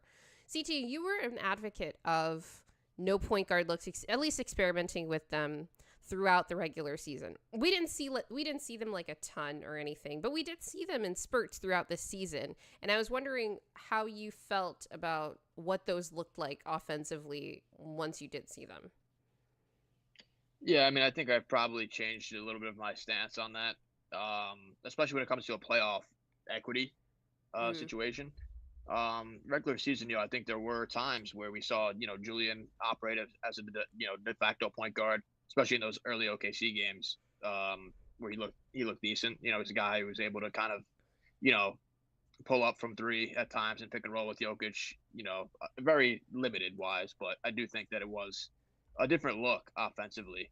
Yeah, I probably moved off that stance a little bit, just because you can't really have too many play finishers with Jokic at this point. You need to operate with a bit more creation on that aspect. And a lot of the guys who are not, typical point guards, right, are more so play finishers, right? If you're playing Jokic with Christian or a Peyton or a Julian, Westbrook was a guy who obviously had, absorbed on-ball reps, and that two-man combination looked really good for a majority of the year until I would say around like the All-Star break, where it kind of started to subside. There was a combination of factors that went into that, right? Like Russ was coming off that hamstring injury. He didn't really look like himself again until like first round of the playoffs, if we're being honest at that point. Mm-hmm. But even then, it's like, well, teams are switching this pick and roll because Russ is not a pull-up threat, or they're playing drop on him. Going under on screen. They would put a center on him so they can switch, and then they don't have to worry about Jokic or the mismatch, or they're playing drop on Russ, and some combination of those things, which is to be clear, it's the same thing that a team would do if it's Jokic handling and playing pick and roll with one of the forwards in either MPJ or Aaron Gordon, to be clear. Right. Especially AG, because I think that's the most frequent non-Jamal screener for Jokic. So that's one of the limitations of Jokic running pick and roll, as well as that teams would guard him the way that they do when Russ is running pick and roll with Jokic. Right. Exactly. Yeah, and I do think that I kind of been floating it about on the timeline a little bit, as well as that they need to sign more guards just in general, more guys who can handle the basketball, some guys who can advantage create. Just because I think the burden on Jokic and Murray to create, and a lesser extent Aaron Gordon, has definitely affected them as far as their the offense in the playoffs is concerned. And I mentioned that Jokic was uncomfortable in that playoff series, and I see the comments got a little mad at me for saying that. He was uncomfortable, I would say, for the most part because of the roster configuration with the bench. Obviously, I think it was more glaring just because the lack of creation. So you can basically scramble on Jokic and leave anybody else open because they can't create an advantage by dribbling the basketball.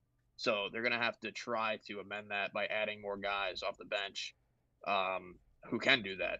But I also do think, I don't know if we'll get to it, I do think that with Adelman in the fold now, they can maybe try to scheme offensively a bit differently than what we've seen in the past. Yes, time for Adelman to build a new offense than the one that he built before. No, you make a good point about, Jokic was uncomfortable in the playoffs. Everybody's uncomfortable in the playoffs. That's the task of a playoff defense, is to make the other team be as uncomfortable as possible and see if they can either do the thing that they want to do while under duress, or do a thing that counters the thing that you're doing as the defense to put them under duress, but do it at a high enough level because it's not the thing that they normally do, right? I mean, this is just, that's every star, that's every team that's going against a competent playoff defense. Not every series is going to look like, Nuggets Suns 2023, for example, where especially Phoenix could not do anything to make Denver uncomfortable, even in the slightest, offensively throughout that series. And I do think that Jokic was, let's talk about the way that Jokic was uncomfortable. Yeah, anybody would be uncomfortable getting triple teamed in the post, but on top of that, it's well, now I have to do something different, which is not what I want to do. And Jokic is such a versatile player. I'm not going against that at all. Part of what CT and I are talking about right now is that you can reconfigure the roster around him, and he can still optimize those players in a different way than he optimizes the current configuration, where it is, like you're talking about, a lot of play finishing. because of how versatile he is as, an off-ball player. And so when I talk about Jokic being uncomfortable because like he was being made uncomfortable doing the thing that he wants to do most, which is playing in the post for the most of that series, like he was really trying to like spam that. I have to ask before we get into the actual roster changes that we might want, or what are the other constraints around Jokic? Is this a roster limitation or a combination of Jokic and Denver's play style that, was their downfall in especially the OKC series in terms of process? Yeah. Right? Like I'm not talking about shots made or missed, but process. Mm-hmm. Yeah, I mean, I think we kind of saw it as well a lot in the regular season where Jokic was getting triple teamed in the post, and I know he likes to operate out of the post primarily because he's elite in the post. Yeah. He's elite at creating advantage for himself, creating advantage for others, especially kickouts to guys like Mike and Murray for catch and shoot threes, Gordon in the dunker spot, CB's, was great at 45 cutting this year as well. I do think that there's going to have to be a bit of a difference in the way Jokic plays, I think, whether that's a face-up game a little bit more. Oh my gosh, I could not get over like Jokic, please. Like this was a thing in the Wolves series too, where Jokic is a much better player than Julius Randle, to be very clear. But in especially the game that the Wolves won, and even in the first half of game one, which if you'll recall, the Wolves were up and they were kind of breaking down OKC's defense pretty well. Julius Randle was cooking the Thunder in these face-up situations. And then in the second half of that game, and really like the rest of that series outside of game 3, Julius Randle was trying to operate almost exclusively back to the basket out of the post and not in face-up situations and getting picked up, like getting the ball picked and like just not even getting shot attempts up, which was similar to Jokic's situation, but though obviously Jokic's higher usage and figure out other ways to, to get through that. But I'm like, this is like something that Jokic could actually not just add, but like enhance about his game that could make him even more versatile than he already is to help him out in these situations, even separate from any changes that the roster makes, right? Right. Yeah, with the face-up game. Yep, face-up game for sure. I think is definitely something that he should look to experiment more because I think he's good at it. He's a great mid-range shooter, a guy who's great at pump faking and attacking the basket. He's someone who can operate in the pick and pop, especially with his 3-ball back this past year. I wish he was honestly a bit more comfortable at instead of just letting it fly, just try to pump fake and get by your guy and try to get. I think he pump fakes and tries to get by a little too much because I think teams are ready for that. Especially, we talk a lot about the OKC series. I think Jokic was actually better in the OKC series than he was versus the Clippers, despite the slow start. Maybe that's not true actually, because Jokic was a much more effective, I think, playmaker in the Clippers series than in versus OKC. But as a scorer, like we have to be completely honest here. Like Zubac had him locked down when it came to scoring, with the exception of like a few like tough situations, like the go ahead Sombor shuffle over Zubac in game 6 before the Clippers tied it up, and then AG had to do the game saving dunk. We were like, I don't know what else you do there as the defender, but Jokic made that. But for the most part, like Zubac was really making him work as a scorer, and one of the ways that he got so good at it, and this is what happens over the course of a series, it's this dance between not just the team's X's and O's wise, but even just between individual defenders and offensive players, and this dance of like, I figured out this counter, I know how you like to time like this particular spin, I'm gonna now my teammate's gonna come and pick you off on from the blind side, right?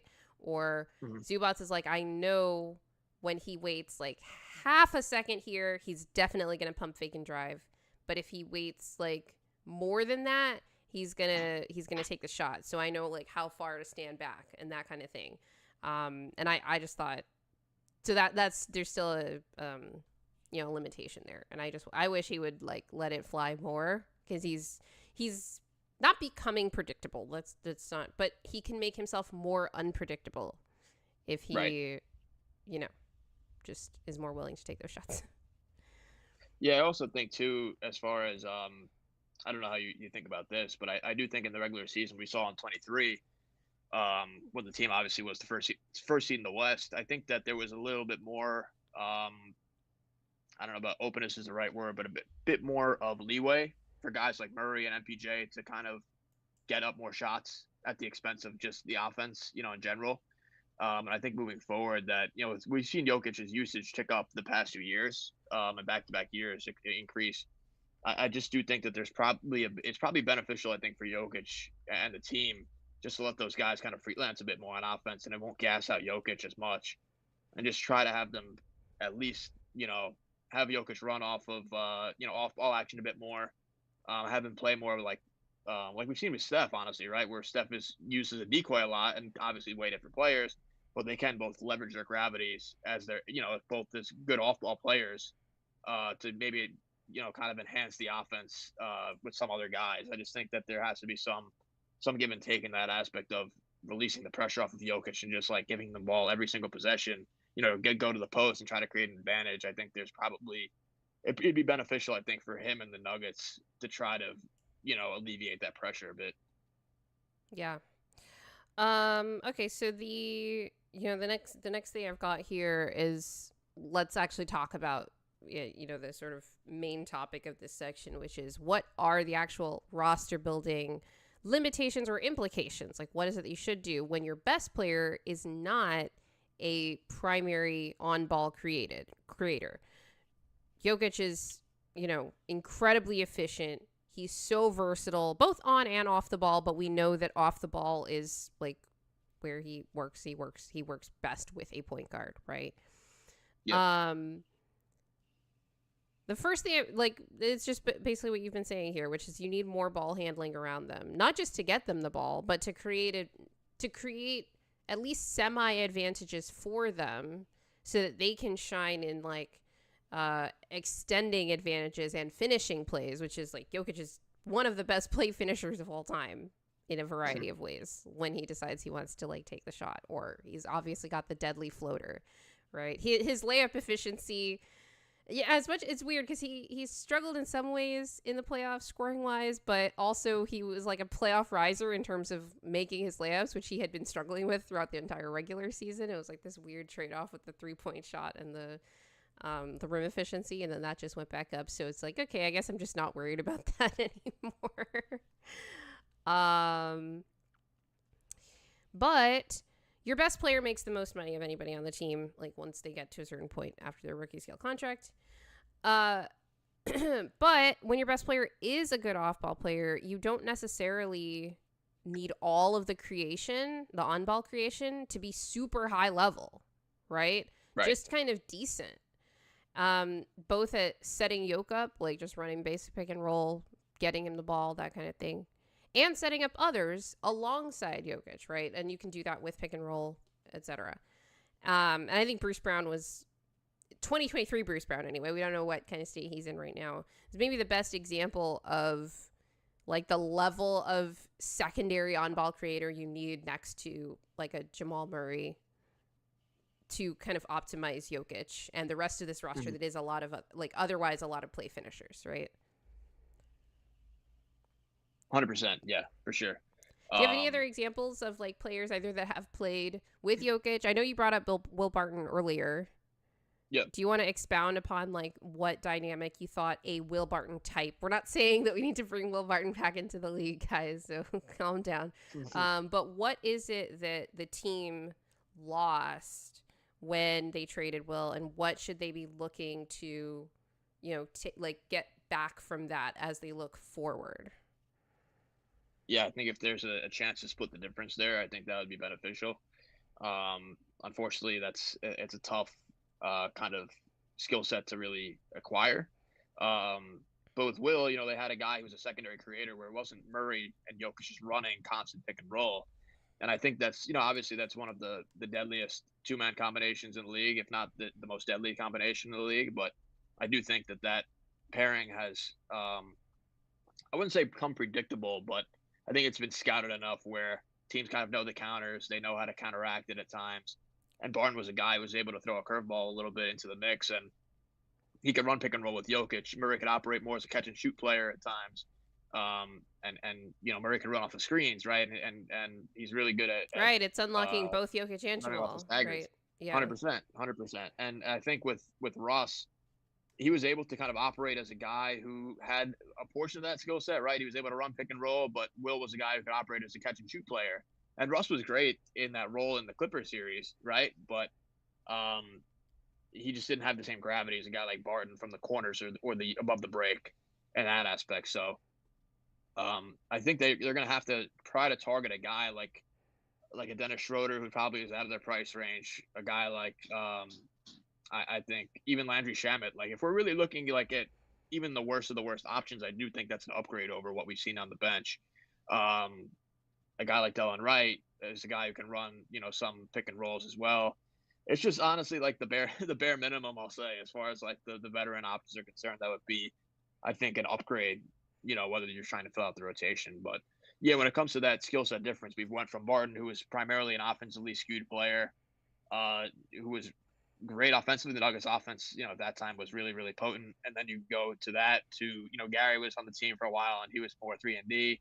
And then he, his production slipped off a little bit as well. And then you went to KCP, was, 3-and-D, dynamic shooter, guy who can kind of run a little bit of DHO with, but nothing too crazy as far as the creator's concerned. So, and then with Christian, a guy who's really good in transition, but I think we did see that dry up a bit in the playoffs, right? Where that efficiency there, and there weren't many opportunities, I would say, for that transition game to really be effective. So, it's the roster building there. It's definitely a question, but the starting five I do think is fine, primarily despite some of Christian's I think questions on the offensive end when it comes to a playoff setting.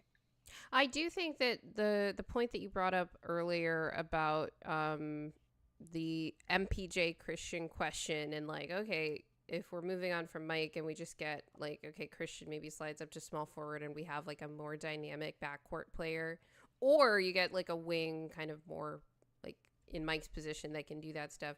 I think that's sort of the, like for example, this probably would the question that I have about what they might need to do in terms of starting to prepare and think about like what we want to do if and when we move on from Mike wouldn't necessarily be a question if, say, Christian was even like an Andrew Nembhard level of on-ball creator, like could do something in the half court.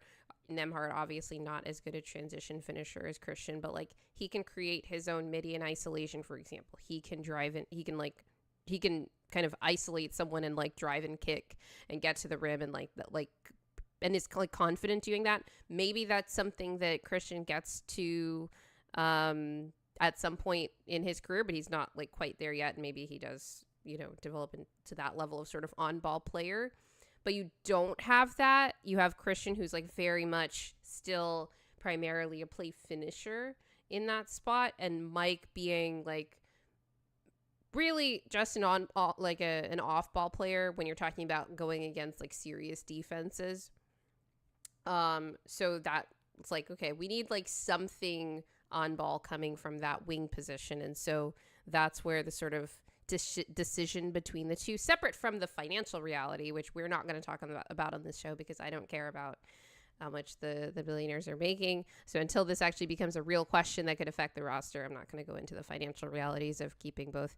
But that skill set deficit where you're sort of like, okay, Christian and MPJ are completely different players, but they're also similar in that they're both really just play finishers off ball right now. And that's a sort of, redundancy is the silent killer. As Calvin Booth would put it. Legendary quote. Yeah.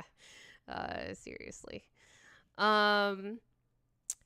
Right. And so that's all I wanted to say about like the level of on-ball creation that we need next to Jokic. Like it doesn't need to be necessarily like an all-star that you add to, either in Christian or Mike's place, but somebody that can play off of and enhance the off-ball games of the other players, including Jokic, right? Right. I do think as well, to add to that, the team in 2022 before I don't know if you weren't following them at the time during the Warriors series when Jamal and Mike were out. Their team at that time was heavily skewed with guards who were small that could create a bit. Like you had a Monte Morris who could create a bit in the pick and roll. You had Fak, who was a guy who obviously was very divisive as a player. You had Bones Highland, who was a creator, right? You had all these guys who were creators, but it really left a void on the defensive end of the floor. So that's why when we saw Booth take over, he really wanted to add to the roster of more defenders, right? That's why you brought a Christian in, and a Bruce, and a Peyton, and it worked for the one season.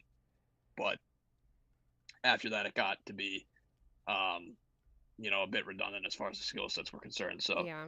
listen, they have a tough job. Yeah, and the other moving thing you have to forward on consider offense. is like you still need somebody that is going to be a good play finisher, because if this player isn't good enough on the ball, they're going to be playing off the ball a lot and need to be able to play off of other players, right? So you don't necessarily need somebody that's going to be ball dominant and like need the ball in their hands in order to be effective, for example, in this position. And that's why, like, again, 2023 Bruce Brown was like just what the doctor ordered.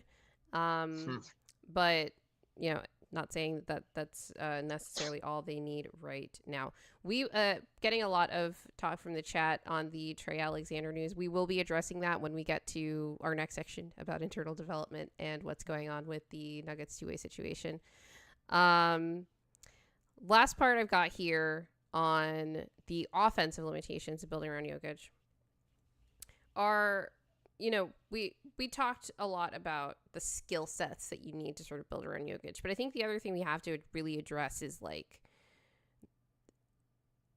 the young players, and I don't think it's just, I think everybody's going to think I'm just talking about Peyton Watson here, but I think the young players on the team generally have struggled when it comes to playing around Jokic and for a variety of reasons, but I think Peyton is the best example for what I want to say, because I think he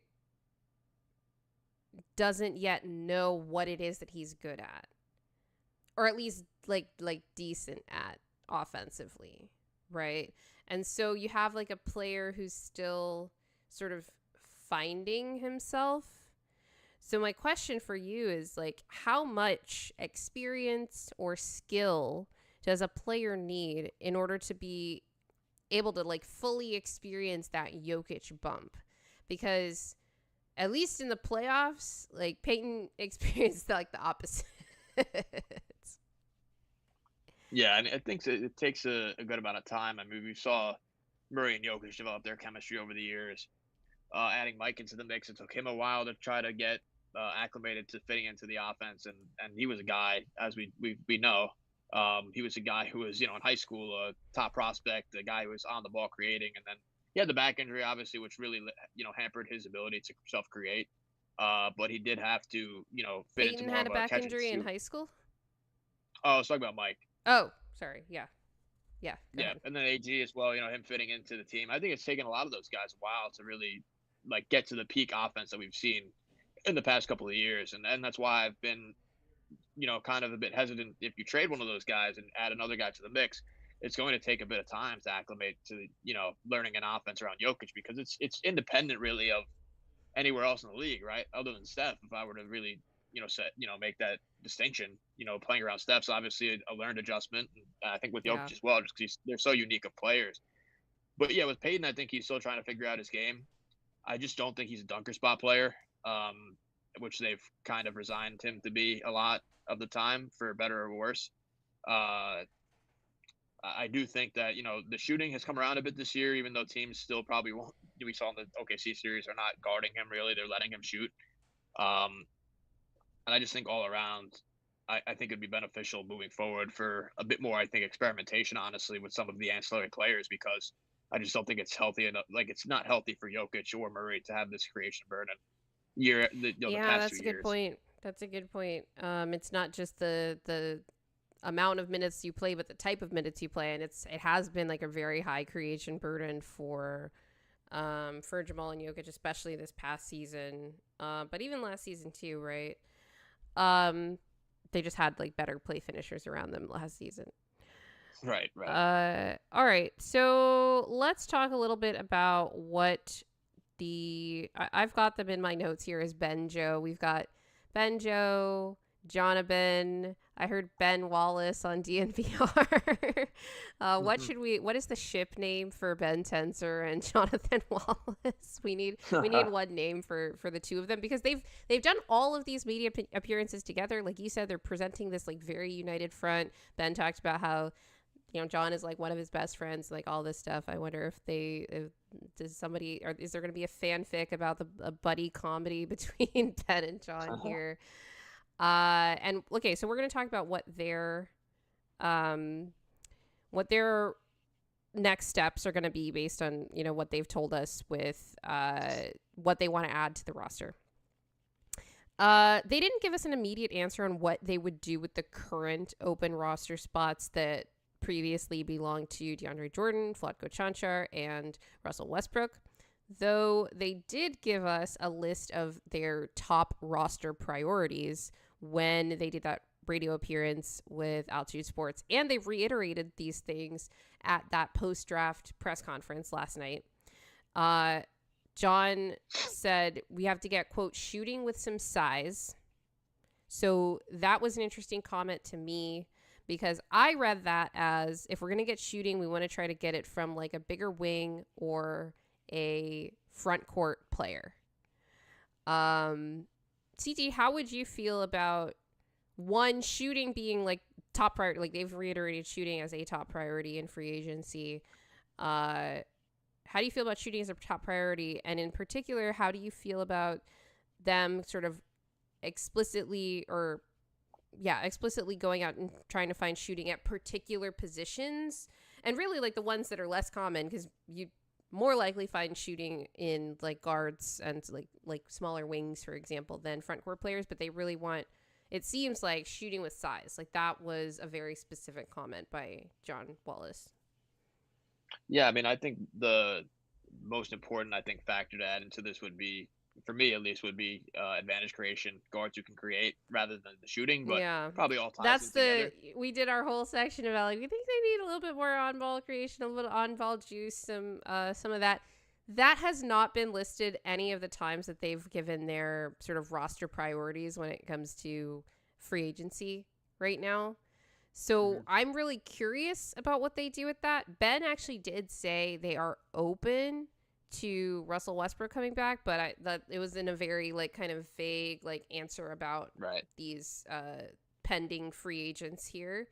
It was like KCP when that was brought up the year before. Sure. Kind of knew he was gone. Right.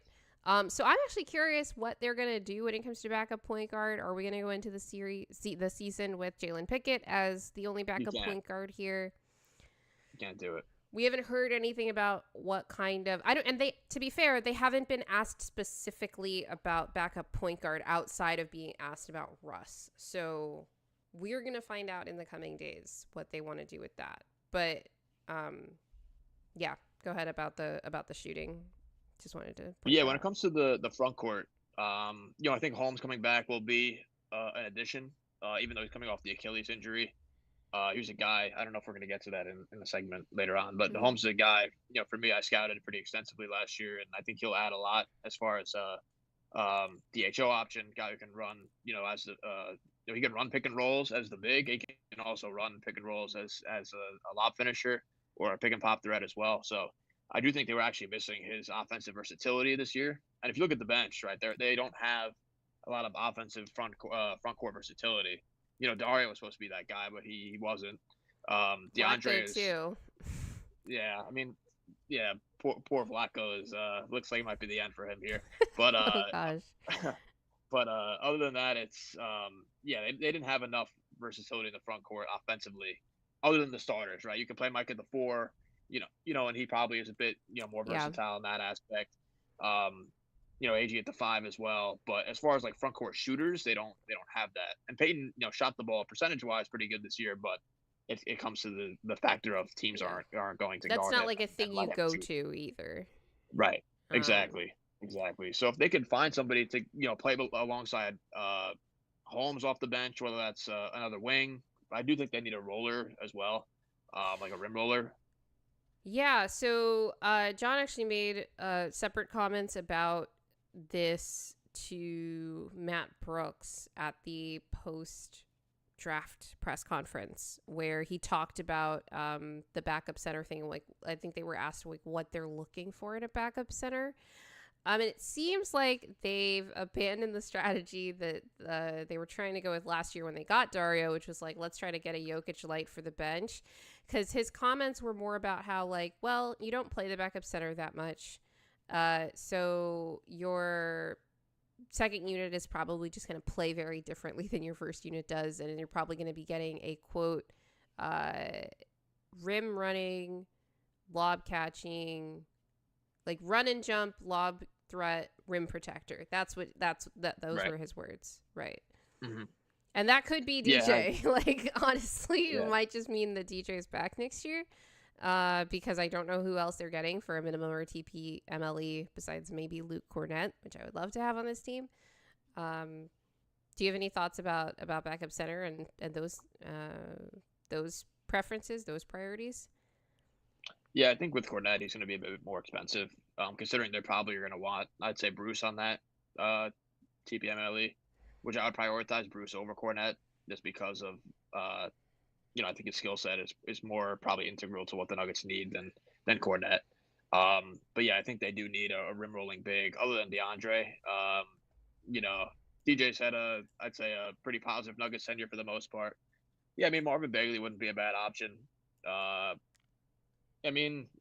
Well, Bagley, I agree with you. The Paul Reed comment was like, he's like an NBA Twitter darling, but the metrics don't favor him.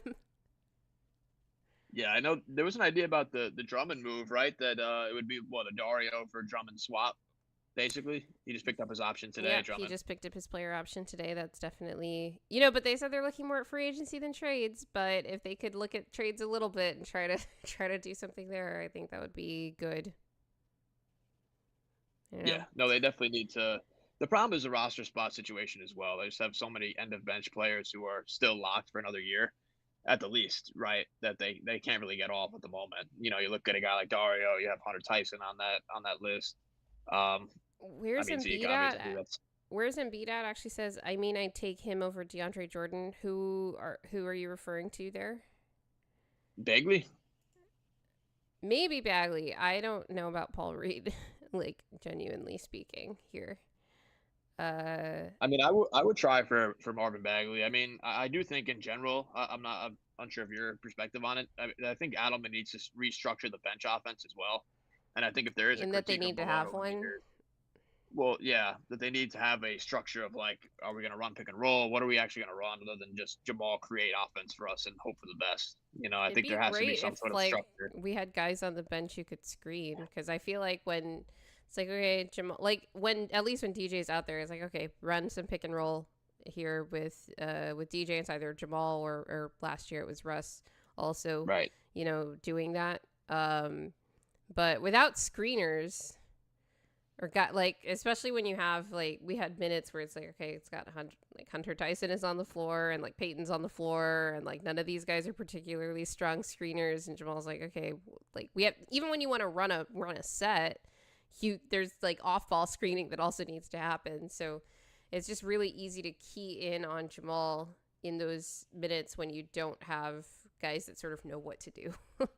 And the bench is really defensively skewed as well. It's not, if you look at up and down that kind of listing of the players, other than Julian, but they do. I would probably say they need to add more guys who are offensively slanted comparatively what they've had over the last 2 years. Okay, so the last stated priority of Ben Wallace is a POA defender, and actually it was John who has reiterated this both in the I think it was in the Altitude Sports Radio interview and then again in the post-draft night presser. And he said specifically, we need to be able to reduce dribble penetration. He probably saw when he was in Minnesota a lot of really ugly Denver defensive film last year, having been with the Wolves. I actually thought Jokic was our best defender in the playoffs, and it wasn't particularly close. I think some people might say Christian, but that was like more up and down. He was stronger, I think, in round 2 than round 1. But Jokic can't keep that up in the regular season, especially when, last year when like nobody on the team cared about defense at all. DA has actually talked about using zone and other less aggressive schemes just to help Jokic and the others get through the regular season. But do you also think that part of the sort of logic for Jonathan in targeting a POA defender is also to sort of spare the starters from having to guard, frankly, at least aggressively over the course of the regular season? Yeah, for sure. I think, whether that they sign a guy like Bruce or somebody else to at least help with the screen navigation issue, because with KCP gone, that was the most glaring issue defensively, was that they had no one who could navigate any screens and try to create separation for Jokic to recover from the level. Yeah. I do think they played Christian a lot of. got better at that. Like, as the year went on, I've He been did. complaining about his defense all year, and even like in the playoffs, it's kind of iffy. But guarding pick and roll, I think he was better at like getting up in a guy, especially in their sort of they're at the level coverage. Right. Though that's not necessarily something that it seems like DA even wants to continue over the course of a regular season. Mm-hmm. Yeah, and when it comes to the zone, I was heavily advocating for that a lot this year on the timeline, just to play a little more of a different kind of style and look compared to what we saw in the man-to-man or in at the level defense. They couldn't really play drop either because they didn't have any screen navigators. You could kind of play a little bit of it with KCP in the mix, but not really anymore. I think the zone is a good way to protect Jokic, honestly, as well. It doesn't make him play too much at the level, really conserves his energy, and he's a great rebounder. So I think if you're playing at the free throw line, it's going to help the rebounding deficit there. You're not having guys really navigate a ton of screens, and it's mainly you're kind of positionally set with a lot of rotation, obviously with getting the ball in the middle. But I did see there was a lot of that. We saw that in the OKC series. There was a ton of zone being played, and I think it did throw off OKC a lot for the most part until they figured it out. They had a Boston, playmaking 5-7. deficit though that isn't Right. necessarily the case on most like playoff teams. Although Will and I did talk about the fact that like, man, the West in particular is incredibly defensively skewed. I think Denver is really the only West playoff team that like just in that top 8 that wasn't a better defensive team than offensive team. Like every other team was like, defense is our thing. Except the Lakers, I think, but they were like kind of bad on both ends. So what you're ending up with is like teams that are deficient in some aspect of offense. With the Rockets, it was like shooting and playmaking. With OKC, it's like aggregate sort of playmaking, like aggregate creation, I would say, on ball creation. As opposed to, in past years where you have like very multi-star studded, in terms of having multiple offensive star-studded teams. You could say like the most, just in terms of name brands, star-studded team that was in the West playoffs was the Clippers, which we played, but that's not a real offense that we can, that we can like kind of hold up as the standard. Fun fact, though, the Clippers were actually second in offensive rating among playoff teams, like in the playoffs. So, that's a thing that kind of surprised me because I thought Denver was pretty good defensively throughout most of that series. But there were definitely stretches where you were like, okay, they've solved the zone. Like, we need to actually, Right. we need guys to, like, sit down and guard here now. Yeah. I did have, last episode, we didn't get to all of our mailbag questions, so I've got them kind of strewn out throughout the rest of the show in the place where all the topics are, like the relevant topic. And we did get one from Omar on Twitter. So I'll just flash this one up here before we move on to our next segment. Omar asks, what is the lamest possible outcome for the off season, and how close is it to the likeliest outcome? So I think I would say the least beneficial outcome, or lamest is Omar phrased it as, would be them running back the entire team, and then just adding like one or two bench guys. I think there has to be an effort to relieve some of the bench spots this year. You can't go into the year again with so many guys just taking up spots without, contributing. whether that's getting off of Dario's deal, whether you can, should a buyout with him. If you can't trade him, which I don't think you really can. Hunter Tyson, the same thing. Again, he's just someone who played this year a little bit, contributed at some points in the early season, but was basically unplayable by the end of it. Zeke, again, you had your piece on that and all of the ramifications of that deal, so not to rehash that, but there has to be some sort of way to at least free up 1 to 2 additional roster spots in the 3 they already have, and I think that would be really beneficial if they could do it. The most likely, what do you say, the most likeliest outcome? What's the likely, how close is that lamest outcome to being the likeliest? Pretty similar, I would say. Adding Bruce and like a backup big, and then maybe like one more guy. Yeah. Like if they could add like Bruce and Brogdon and like a backup big, I think that would be a pretty decent offseason. Will Brogdon play more than 30 games? That's the question, but Yeah. I think he's at least, a veteran, which Yeah. Jokic is clearly looking for more vets to add to the mix. I do think if you're going to add like a Brogdon, you should probably trade Pickett if that's what you were going to do, because it's like, well, it's kind Works of for the me. same player, doesn't change the dynamic. I thought you were warming on Jalen Pickett, TT. I was, but I just don't. If he's the backup next year, I think that'll be disastrous. Like as the sole backup point guard, I do think they need. I'm not even saying if you got any backup point guard, you should trade Pickett. But I think if you got Brogdon, it's like you should probably bring in somebody that has that brings a different dynamic offensively than either of those guys. Just because they do play kind of similarly. And then again, like Brogdon just might not play, and that's what like makes me hesitate about that. So I agree with you that I don't think Pickett should necessarily be like the sole backup point guard going into next season. And I feel like if we got Brogdon, Pickett would be so by de facto, because I'm not sure how much Malcolm would play. All right, I could give you mine, which was, I think there were some suggestions from people that we should sign like an Alex Len instead of DeAndre Jordan, and I'm here to tell you that Alex Len is not a better player than DeAndre Jordan, and fortunately, unfortunately, I don't know. I don't think that they're looking at wings outside of maybe Bruce, which is interesting to me, because I don't know that we'll necessarily get Bruce. Maybe they know that they're going to get Bruce because tampering is widespread, and that's why they haven't even been talking about trying to get some kind of NPC wing that can kind of just play in place of either Julian or Peyton should that need be, and Bruce would obviously play even with those guys regardless. The free agent backup big market is pretty mixed. We talked about Bagley, and we got a Paul Reed suggestion as well. Some of the names that I think, so Drummond's not a free agent because he picked up his option, but maybe the Sixers would be willing to trade him for Dario. They have basically the same contract. They were both not playing by the end of last year, so you're kind of taking that risk with Drummond too, but I guess any kind of upgrade would be a thing. I don't know that you'd actually get more from having Drummond than DJ, besides like Drummond would always play, probably. But Plumlee is also going to be out there. Like I said, Cornette would be my top target for this within kind of Denver's price range or the edge of it. Like if they could get Cornette, that would be great.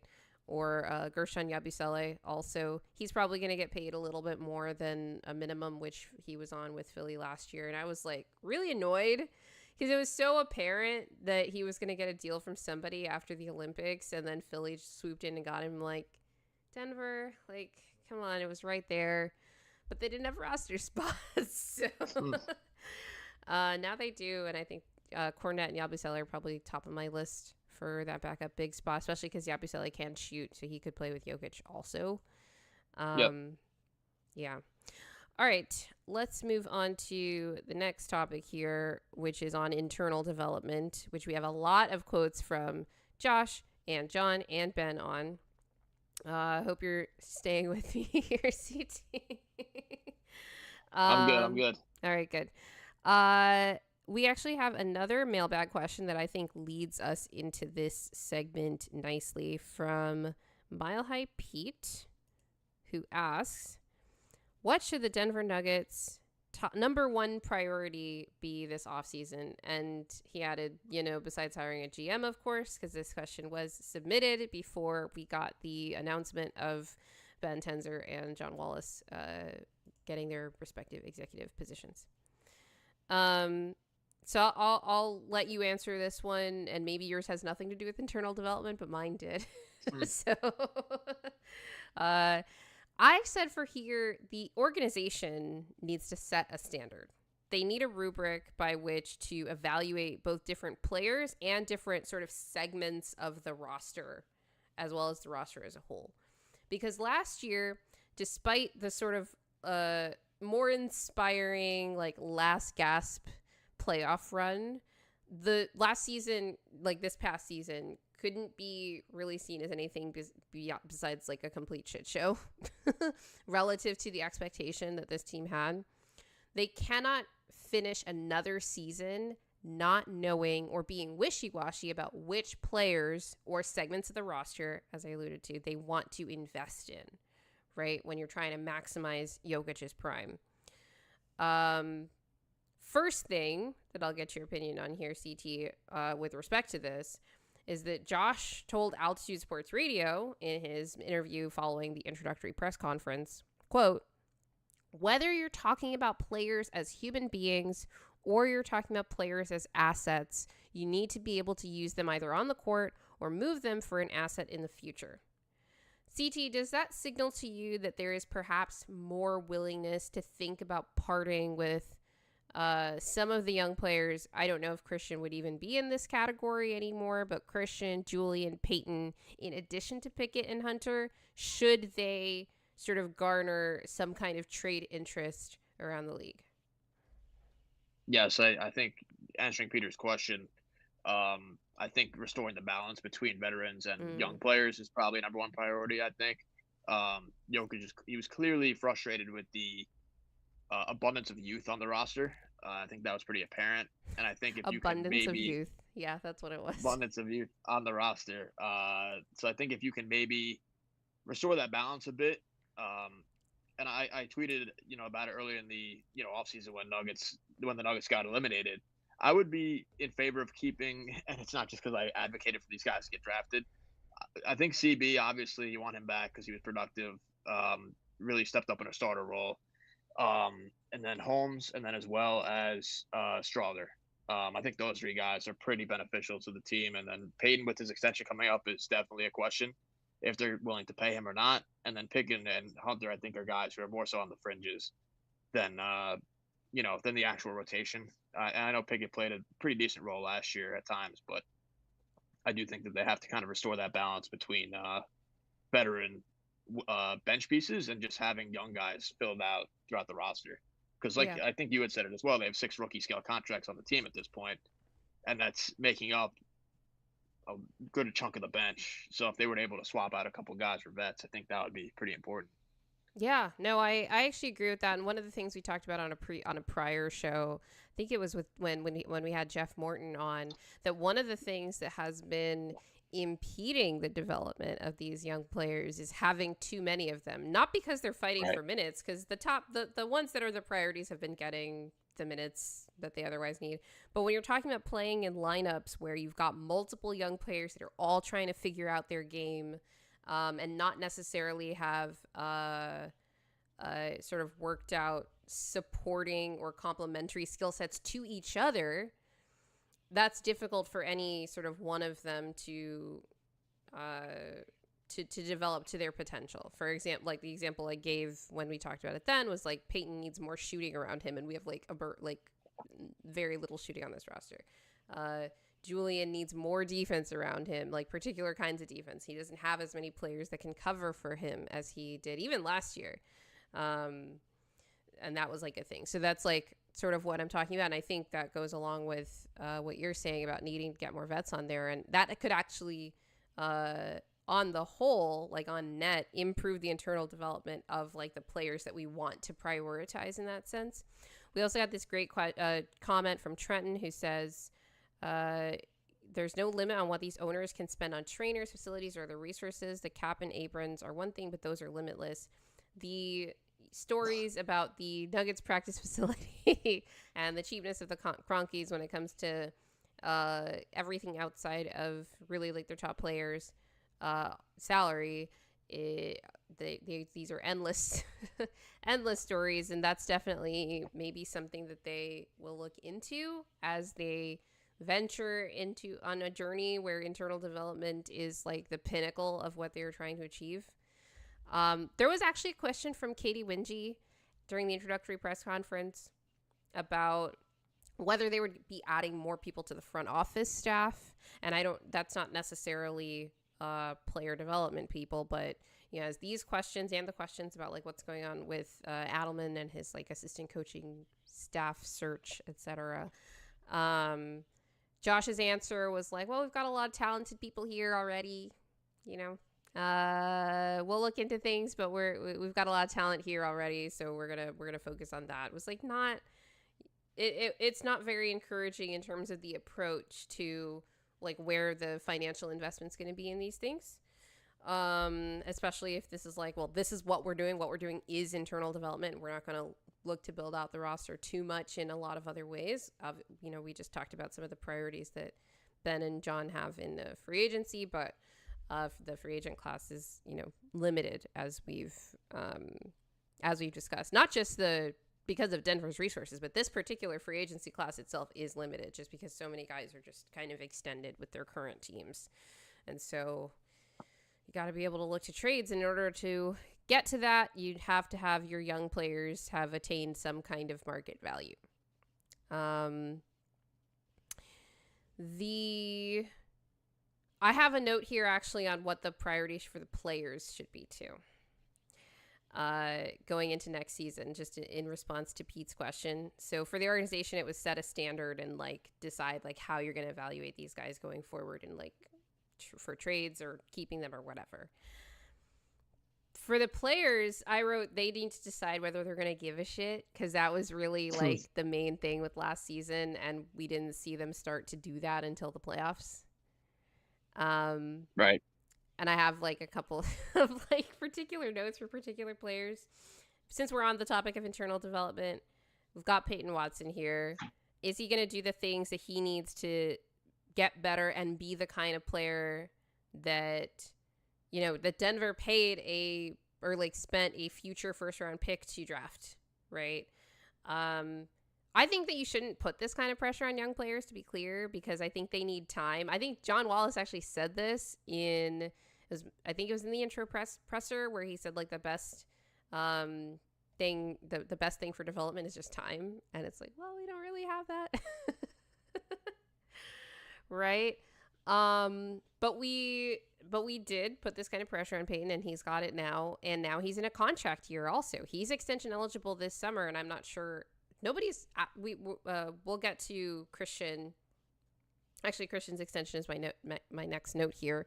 They have been asked about Christian's extension, and John said that Christian is part of the core. Like they view him as part of the core. Said they want to get an extension done because of his grit and his toughness and his transition finishing and everything he brings to the team. But Peyton is also in a contract year, and they have not been asked about Peyton. So I would be curious to hear what or they haven't been asked about Peyton in any of the multiple media appearances that I've watched. Maybe somebody else has asked them, and if somebody, has that in the chat, that would be helpful. But the question I have for you here, and we've gotten the answer already about Christian Braun, but this new front office will probably want to have a fresh evaluation of all these young players. And it might have you asking yourself, does it impact Christian Braun's extension? But we kind of know that already. But for UCT, like, do you think this impacts Peyton Watson's extension odds? Like, if Calvin were still here, I would bet money. And I don't gamble on, anything, but I don't gamble on sports. I would bet money that Peyton would be getting an extension this summer if Calvin were still here. A max deal? I don't know. Right. Within whatever constraints the Kroenkes gave him, but nothing would shock me when it comes to the level of investment that Calvin in particular had in Peyton. But do you think that Peyton is going to be getting an extension this summer? If I were to bet on it, I would say no. And that's I actually I floated out an idea this past week during the draft that maybe if you were to look for a Watson, Saric, and first round swap to get Walter Clayton on the team, and that was an option. I didn't say it was like a concrete like I would do this deal, but it They was just probably make thinking us of take what Cody Williams back or something. yeah. The Nuggets need roster spots, and like I said, try to restore the balance a bit between veteran and rookies. But I do think with Watson, the predicament is that they face is that I don't know if you want to tie up more long term money to the team, considering the long term money that they already have really in the mix. You have Mike expiring next year. Christian's a free agent if you don't, if you make him go to restricted free agency, right? Zeke is still under contract for a lot more years. I mean, you got off of Dario coming up and Pickett and Tyson next year. But I would say no, just because I think the Nuggets want to keep their flexibility.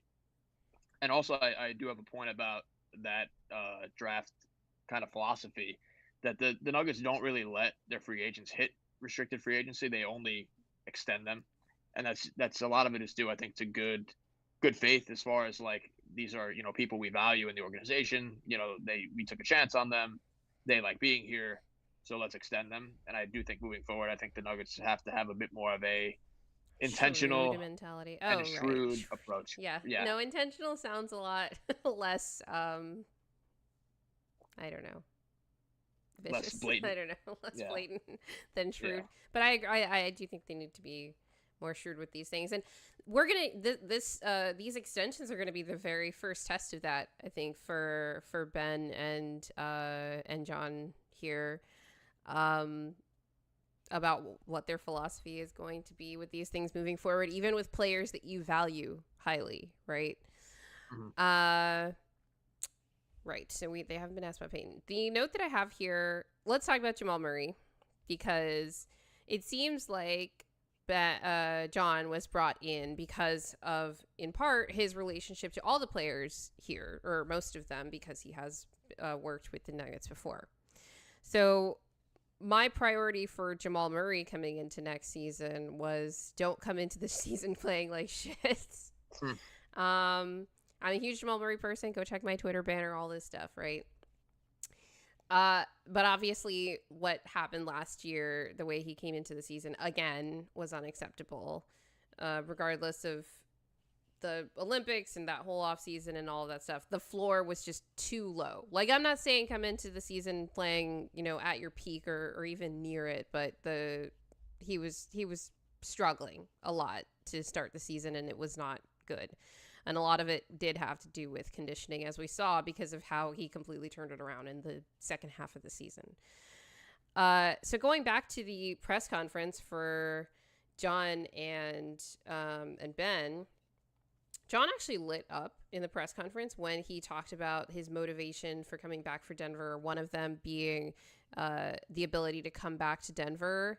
And Jamal was the first name out of his mouth when he was kind of rattling off players, which I thought was interesting. Like, I clocked that right away.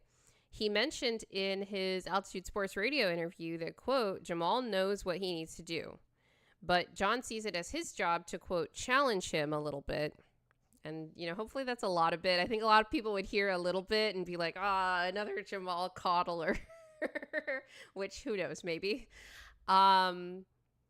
But Josh Kroenke, actually, on his Altitude Sports Radio interview, also said that the work that John did with Jamal in the bubble, especially on the mental side, was pretty instrumental in how Jamal was able to, perform in that environment. And I wanted to ask you, like, how important you think that specific prior experience with Jamal was in Josh's decision to hire John Wallace. There's a lot of J names going around here, so just trying to make it through that sentence. Yeah, I think with, familiarity is a theme they've, really preached over the years as far as their executives are concerned and the roster is concerned. And yeah, I think bringing somebody back like that is, important. I think Malone obviously was really a big fan of Murray and I think, kept him on a pedestal at times. I think, having that more objective kind of view would be beneficial. But yeah, I think that relationship is pretty important, I guess, to him coming back. And like you said, Jamal can't afford to have the year of coming into the season, the way he played. I think that actually had a downstream effect on a lot of the guys in the starting lineup, just because of Murray's role in the offense as being a key cog. Right. But yeah, I think that's definitely a good sign that John said that. Yeah, maybe people won't see it as quite as good of a sign that John seems to, at least sort of outwardly, have such positive feelings towards Jamal. But he's not going to hate the players, you guys. My last note here was just about Jokic, and I hope he doesn't pout his way through next season if it starts out rocky. And that's not to say that Jokic should put up with anything that the team or the organization is doing if that's the reason that the season starts out rocky. Like if Jamal comes, back in out of shape and all of that stuff, right? I don't want to do another martyr Jokic season next year if things get bad. If things get bad enough to where his demeanor is what it was throughout most of last season, I think the passive aggressive stuff needs to stop, and he needs to just say something either to his teammates or the organization about whatever it is that's causing the thing. Because it's not great. And it's the buck stops with him ultimately, right? All of these other best players in the league at various points in their careers or close to it. In the case of KD, Kawhi, LeBron, Steph, whatever. These guys all get dinged for their leadership when their teams go sour. Whether it's fair or not, it's it's important for your best player to be an important leader, not just by example, but also vocally. And that's why we give Jokic so much praise as he kind of grows into being a vocal leader. I think that makes a huge difference to the team, and sort of setting a professional tone for the whole team, right? It's not, and if I think honestly, the more I think about it, Adelman's whole I'm gonna step back and let you guys handle things style, I think it's going to continue, but I don't know that it's going to be easy at first, because we do have a locker room largely of guys that are pretty quiet, would prefer to I'll take a step back and let somebody else handle the holding guys accountable thing, right? Especially when it comes to, you'd think about a dynamic, but Jokic and Jamal, they've known each other for years, almost their entire NBA careers, right? In the case of Jokic, Jamal's entire NBA career. In the case of in the case of Jamal, right? And you just don't always want to this is that guy again. He's just my buddy who kind of does messed up stuff sometimes, and I don't really feel like holding him accountable. But I think it's important for, everybody on the team to see everybody holding each other accountable. One of the dynamics that we, heard reports of last year is some players feel weird because some people are getting special treatment, all this stuff. Part of this is just a product of having two timelines and some guys not having been there as long as others. Right. And so, yeah, sometimes you're just going to give your buds special treatment, because they're your friends and you've known them longer and all this stuff, and you're going to let things slide, and maybe you shouldn't let those things slide. And, I think that's part of the challenge here. Right. Anything you want to say about that? Yeah, no, definitely a challenge moving forward. Malone's philosophy compared to what we saw with Adelman was definitely a bit different. Yeah, Jokic was definitely a lot more vocal after Malone left. I think Malone was a bit more, I don't know if controlling is the right word, but definitely more of a hands-on coach as far as this is what we're expecting, even on the court. He was very vocal as far as play calls are concerned. And I think Adelman kind of let that go a bit more, let Jokic direct it a bit. Jamal kind of call out some plays, and I think Adam was a bit more. I don't know if creative. I don't know if you go to Crandus McBasketball's Twitter page, their organized offense rate was never higher than after Adelman took charge. So okay, all right, that's interesting. But yeah, I mean, I think like you mentioned with the leadership, I think you had some great points about that. As far as the leadership was concerned on the team and having guys be more vocal. Jokic last year, we saw a lot on the court. He was frustrated with a lot of things going on. Hopefully next year, I think the addition of veterans will ease that kind of Yeah. output that we saw. I think generally, like, everybody doing just a little bit more towards, like, doing their job will take a lot of pressure off of, like, everybody else collectively. Like, everybody collectively, right? That's, I mean, Yep. that's what that's what teamwork is all about, right? That's that corporate word speak. Okay, we've got notes on DaRon Holmes as well, while we're just talking about this entire Nuggets team today, right? All bases. DaRon Holmes will be playing in Summer League. I had this in my notes before it had been officially announced, but they gave us the official word after the in the post draft press conference last night. The note that I've got here on DaRon, though, and Ben and John's comments on him are that they view DaRon as both a 4 and a 5. This is something that Ben said at the introductory press conference here. CT, as somebody who scouted DaRon as he played center in college at Dayton, but has also watched young bigs struggle at the NBA level, especially those undersized ones, as DaRon is, let alone one that's coming off of an Achilles injury as he is from last season. What was your reaction to hearing that comment from Ben?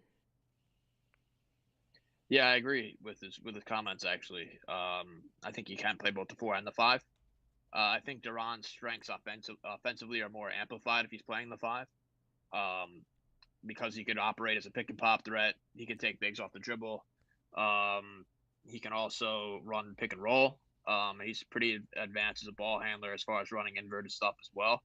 And this is where I think the bench offense has to be reworked, whether that's do a different structure. I think with DaRon's front court, his ability offensively in the front court, you can kind of work a bit more of a offensive kind of structure into that mix there. But yeah, I would agree that he's a 4 and he could play both the 4 and the 5. I personally would think he's more of a 5 than a 4, just because of the foot speed guarding opposing 4s would be a bit, I would say, difficult at times coming off the Achilles.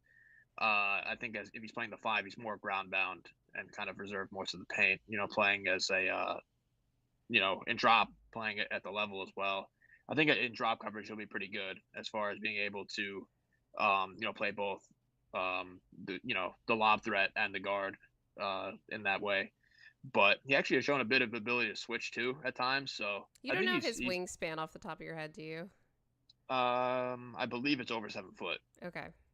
Yeah. But yeah, I think he could be, especially offensively, a lot more ahead of the curve than defensively coming into the year. So in Summer League, we saw him play primarily at the 4. That's right. He was playing next to wasn't... PJ and a couple of other bigs. He was playing stretch 4. And, when let me let you finish that sentence. You said you weren't a fan of that? I wasn't a fan of seeing him be a floor spacer on offense. I think if you were to kind of operate him more as a DHO option, running him more inverted stuff, I think there's more avenues offensively for him to contribute in. As someone who has that versatility comparatively to just having him stay as a floor spacer. So, and that's also, I think, the broader discussion of have these guys kind of color outside the lines a bit more than just being this is your role. You know what I mean? I think there's more of a. I mean, I will say when Zeke plays the 5, I'm like, can we just stick him in the corner? Well, that's different than somebody that has some offensive acumen, as DaRon, does. Just a note on that, they might have wanted to try him out more at the 5 in that Summer League in subsequent games, but obviously he got hurt in his first Summer League game in the third quarter of that game, so who knows what they might have tried to do with him later. So that was an interesting comment for me from Ben. It means that they view him as versatile and all this stuff.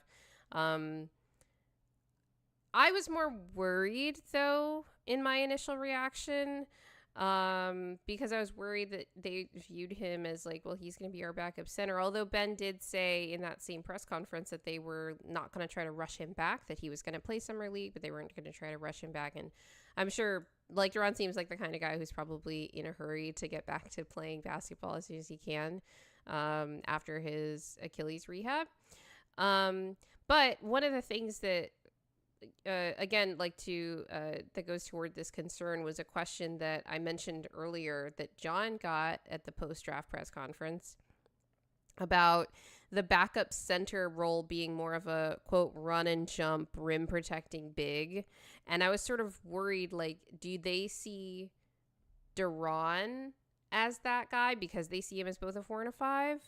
Or is that going to be DJ? Or are they looking at someone else to play that role? Because genuinely speaking, outside of Alex Len, who I don't want anywhere near my roster, I don't know who else is on the free agent market that fits that description.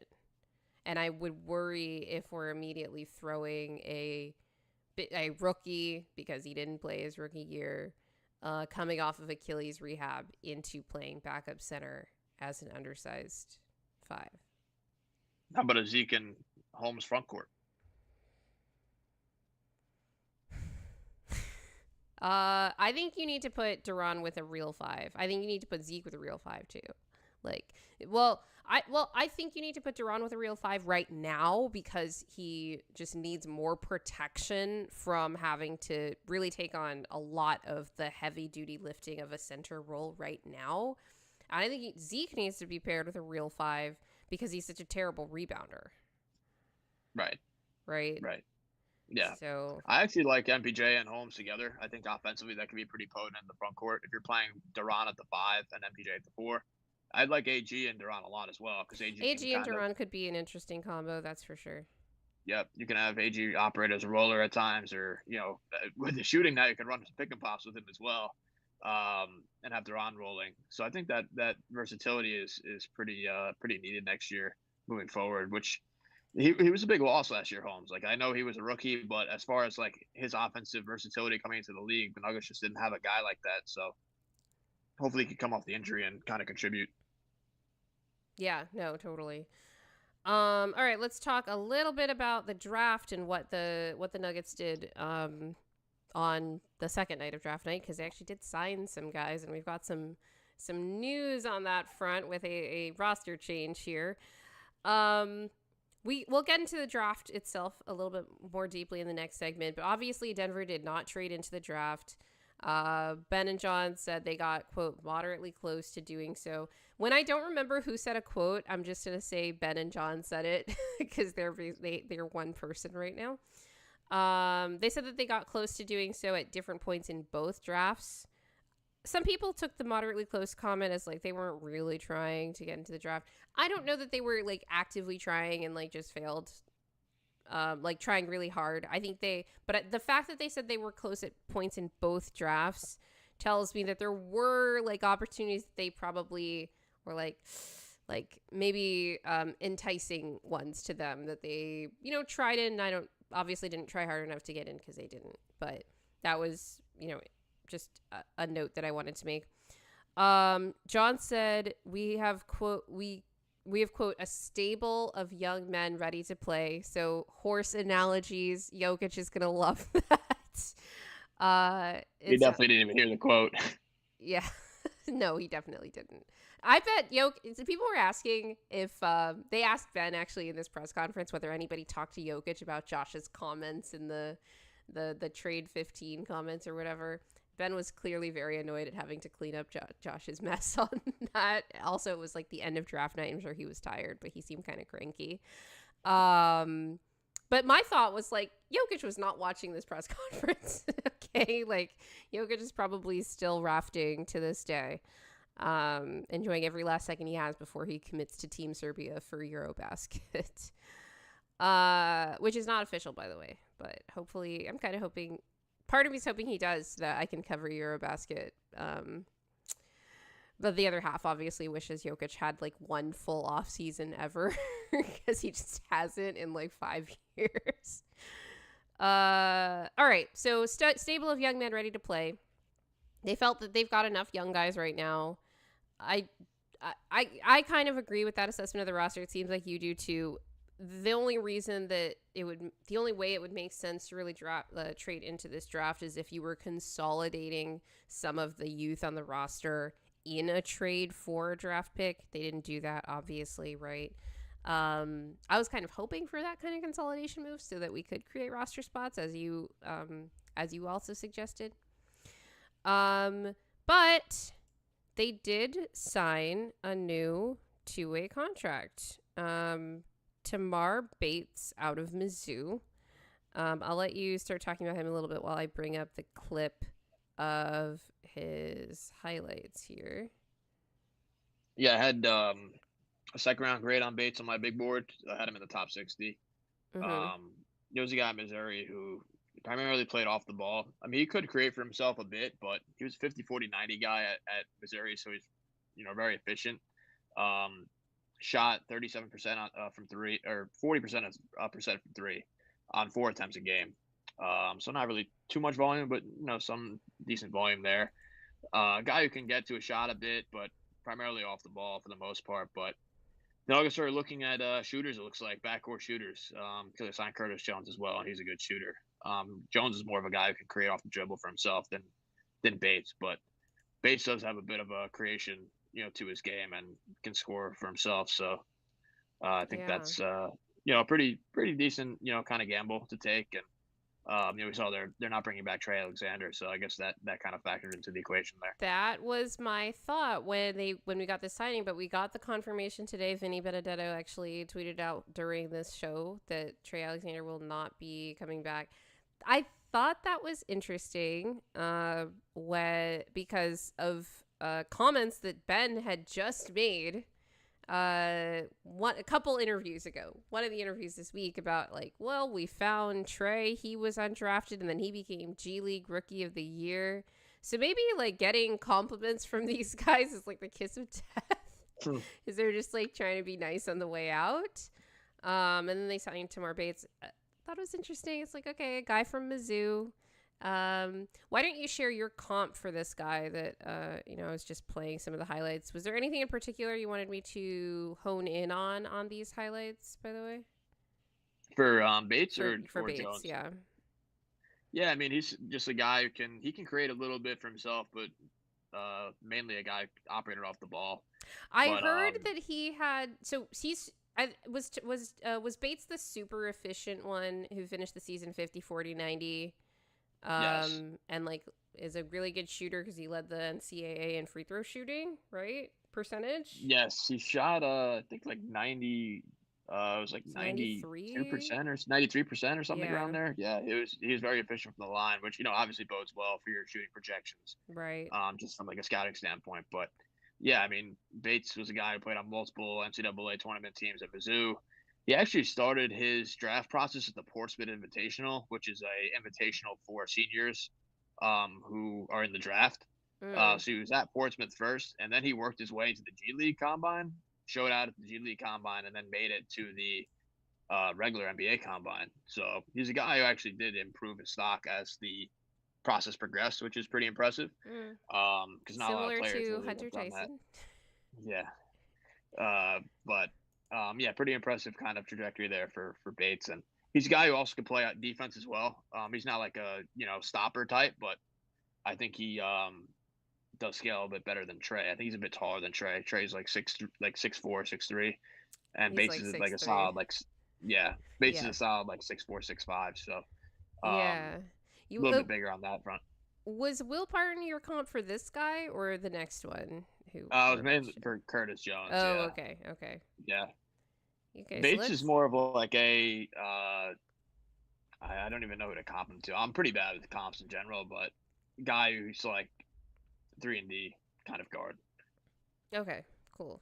So the next one is Curtis Jones, who Denver signed to an Exhibit 10 deal, right? So a two-way for Bates, who we just showed the highlights of, just means he's got one of the 3 two-way spots. He'll be with the team probably for the year. Curtis Jones getting an Exhibit 10, and let me just play these highlights. Okay, it's That means that it's like a non-guaranteed contract that turns into a two-way at the end of training camp if they keep him that long, but basically allows him to train with the team and participate in summer league and all that kind of stuff. Also, we also got news of a Rain Smith from Louisville. Right. Yep. Getting a summer league invitation by Denver. But why don't you talk a little bit more about Curtis Jones here as we watch these highlights? This is from his 31-point game on 7 of 15 from 3 against BYU. Yep. This is actually against Jones against Jaeger Demon, played for BYU. Oh, that's right. Yeah. Yep. That's the Nets guy. Yep. Well, one of the 5. Shortly. Yeah. Jones is a guy who's like a microwave scorer. He won 6th man of the year at Iowa State as well. He didn't really start a lot for them. But yeah, Jones is a guy who can really score 37% from 3. The theme of these Nuggets picks is to get guards who can shoot the ball, for the margins. But I think Jones is a bit more of a versatile shot creator than Bates. He's a guy who can create more with the ball in his hands. Bates could run some DHOs and shoot off of them, but Jones is a guy who you can give him the ball and he can operate, I think, a bit more effectively, like against switches and things like that. So, and I think Jones has more deeper range, pretty good floater as well. I think he shot 115 floaters on the year and shot like 44% on them. So, decent kind of touch from the mid range as well. Yeah, and he is shot ready. Wow, that was a quick release on that last one. It's interesting you refer to him as a microwave scorer because I forget if I mentioned this, but John Wallace actually did clarify that one of the things that they wanted to do with getting shooting was getting scoring in particular off the bench. So they're not necessarily...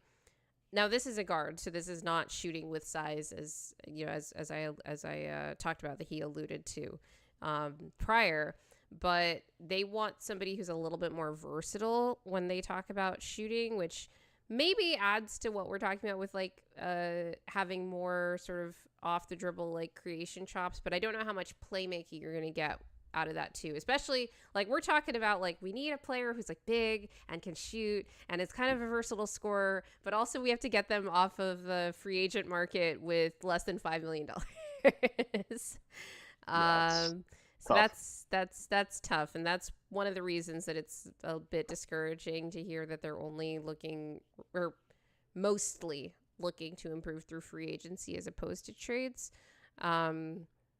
Not because we're talking about trading like any of the starters, but like trying to make, down roster improvements is likely going to involve a reconfiguration of the bench right now, as opposed to just adding to it. But that seems like that is the, what they're trying to do. And maybe they're going to try to just kind of get the two ways to be of more immediate use to them. Last note I've got on that post-draft presser before we talk about the actual draft, which is CT's expertise, and hopefully we can keep the show under 3 hours today. But CT, I know you have been on draft pod after draft pod this entire week, and I feel like this is abuse. But I'm going to keep you anyway. Nah, I'm good. I'm good. I can talk the draft all day. All right. So last question that just about Denver here is Matt Brooks at the post-draft presser asking what you can learn from the draft even when you don't make a selection. And I was intrigued by John Wallace's answer here. It's a good question by Matt. Yeah, and John agreed. I think he kind of lit up when he got like something that he could actually answer. There were actually a couple of good questions in this one. There were just not always good answers, I liked his answer because it wasn't just about like the kind of obvious stuff. It's still important to kind of track like, okay, what are the player archetypes that different teams are interested in drafting right now? Where are sort of the trends across the league going? Like that's all great, right? But he said that you could, quote, learn about the value of certain picks right now, and especially those belonging to teams in certain like different levels of like the apron, like different salary cap constraints, and what teams at different levels are willing to give up and what they're not. And I thought that was really interesting because it's basically just him talking about trying to track patterns of behavior of teams in different financial and cap situations. I like it from just like a future planning perspective because it helps you both evaluate your own situation. Like, where are the other teams that are like Denver? Like, we're in the first apron, other first apron teams. What are they willing to give up? What are they not? And like for what asset kind of thing. As well as evaluating like, can we take advantage of the kind of things that teams are like willing to give up and not, like, for future planning? Obviously they didn't take advantage of it last night and all this stuff, but he was really detailed in this answer, and I thought that was just like interesting insight into how they're operating. If I'm being honest, and I think part of the reason is because he was so siloed, I don't know. I don't actually doubt that there were people in the front office that were trying to do this kind of canvassing work and come up with these like boards of like, what is X pick value, like what is X player archetype valued in like a trade and like all that kind of stuff. But I don't know that Calvin was always listening to those people, because there were a lot of deals that I feel like he overpaid, and it was pretty clear at the time he overpaid because similar things were happening for less in terms of assets and vice versa. So, you know, that was just interesting to me, and, you know, kind of goes back along with what you were saying earlier about how they're trying to say, like, look, like we're collaborating, we're working with all our people, and we're trying to use all the resources that we have at our disposal to try to, you know, optimize those resources to putting together the best, you know, product on the floor. Whether they can actually do that, we're going to see, right? Free agency, like I said, starts next week, and obviously trades are still a possibility, although apparently unlikely. Anything else you want to say about Ben Wallace, Ben and John here before we move on to talking about the actual draft? Yeah, I mean, I think for them, it wasn't much to talk about because they didn't have a pick or anything. But yeah, I mean, I thought it was interesting. They said they were moderately close on a couple deals. I don't know what they were targeting, whether they get into the first or the second round if they had a guy that they wanted. But thought it was interesting maybe that they kind of had that thought. But yeah, I think some interesting insight though on what their comments were on certain questions they got about the draft. All right, so let's talk about the draft. Now, this was a pretty quiet draft in terms of just like movement, right? CT, yep. Not just draft night trades that just happen because more teams are, more picks become available, like future picks become available. And we were kind of expecting maybe some, like a pretty busy draft night, especially because it was a pretty busy week leading up to the draft, don't you think? Because we were even getting deals happening during the finals that may or may not have been legal, that are going to be finalized. We have breaking news right now. Yeah, Naz Reid, 5-year, $125 million extension. No. Yep. Are you serious? Mm-hmm. Oh my gosh. Okay. Okay. So we're getting breaking news here. So Naz Reid signing for a 5-year, $120 million extension with the Minnesota Timberwolves. That's interesting. Guess who his agents are? Sean Kennedy and Jeff Schwartz of Excel. So familiar. Yeah, it is familiar. So he's staying with the Timberwolves. Yep. I'm assuming Randall's gone eventually, right? Gotta be. Right? They probably try to find a way to trade him because this is starter money that you're paying Naz now. $25 million a year. That's around like the range that I was expecting for him because his previous deal was around 15 to 17 million and he was going to be making substantially more than that. Wow. That's a lot of what does that mean that's for a commitment. Christian? Is Christian Braun a better player than Naz Reid?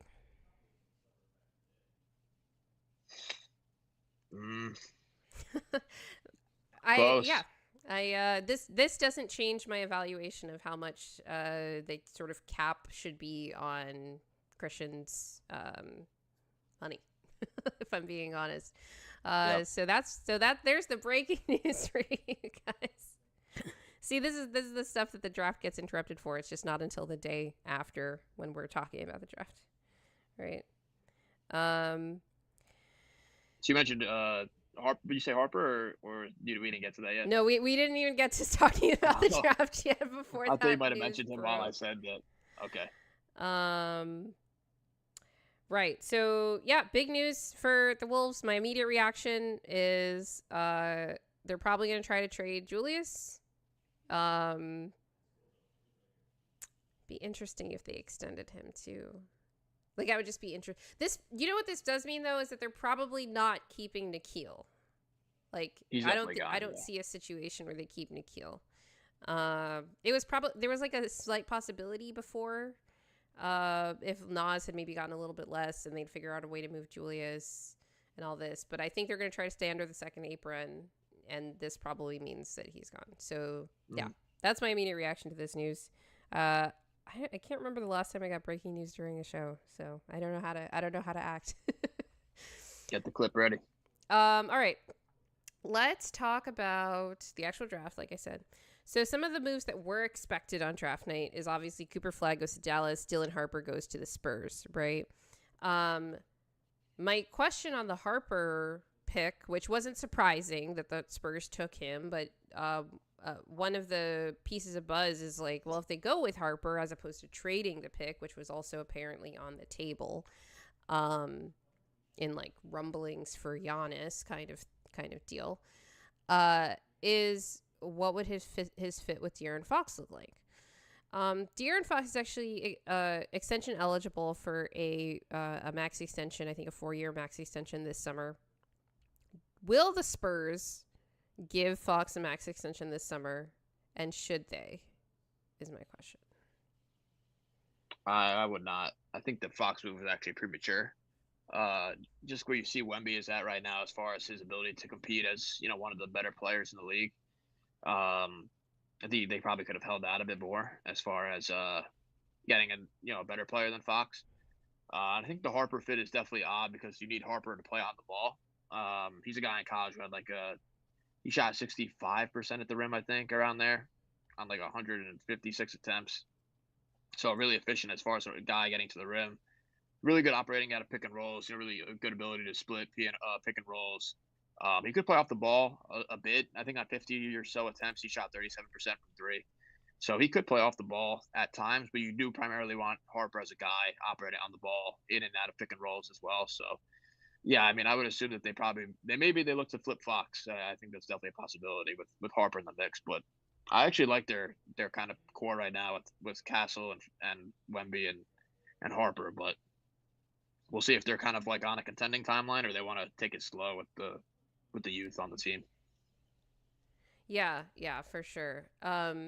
So the follow up that I have on that though is, I actually think that they're going to offer the Fox the extension regardless, because I don't see the Spurs as an org that would do that, especially because they didn't spend a lot of assets on him, but they did spend some assets on him, so they wouldn't risk him sort of just walking for nothing in free agency, especially because he wanted to be there. That was his destination of choice, and I think that with that organization, that really counts for something in their eyes as the Spurs organization. But regardless of whether Fox gets extended, even if he does, do you think Fox is still on the Spurs come fall 2026? No, I don't think so. Okay. I think if you're picking Harper at number 2, you want to clear the way for him to actually be the point guard.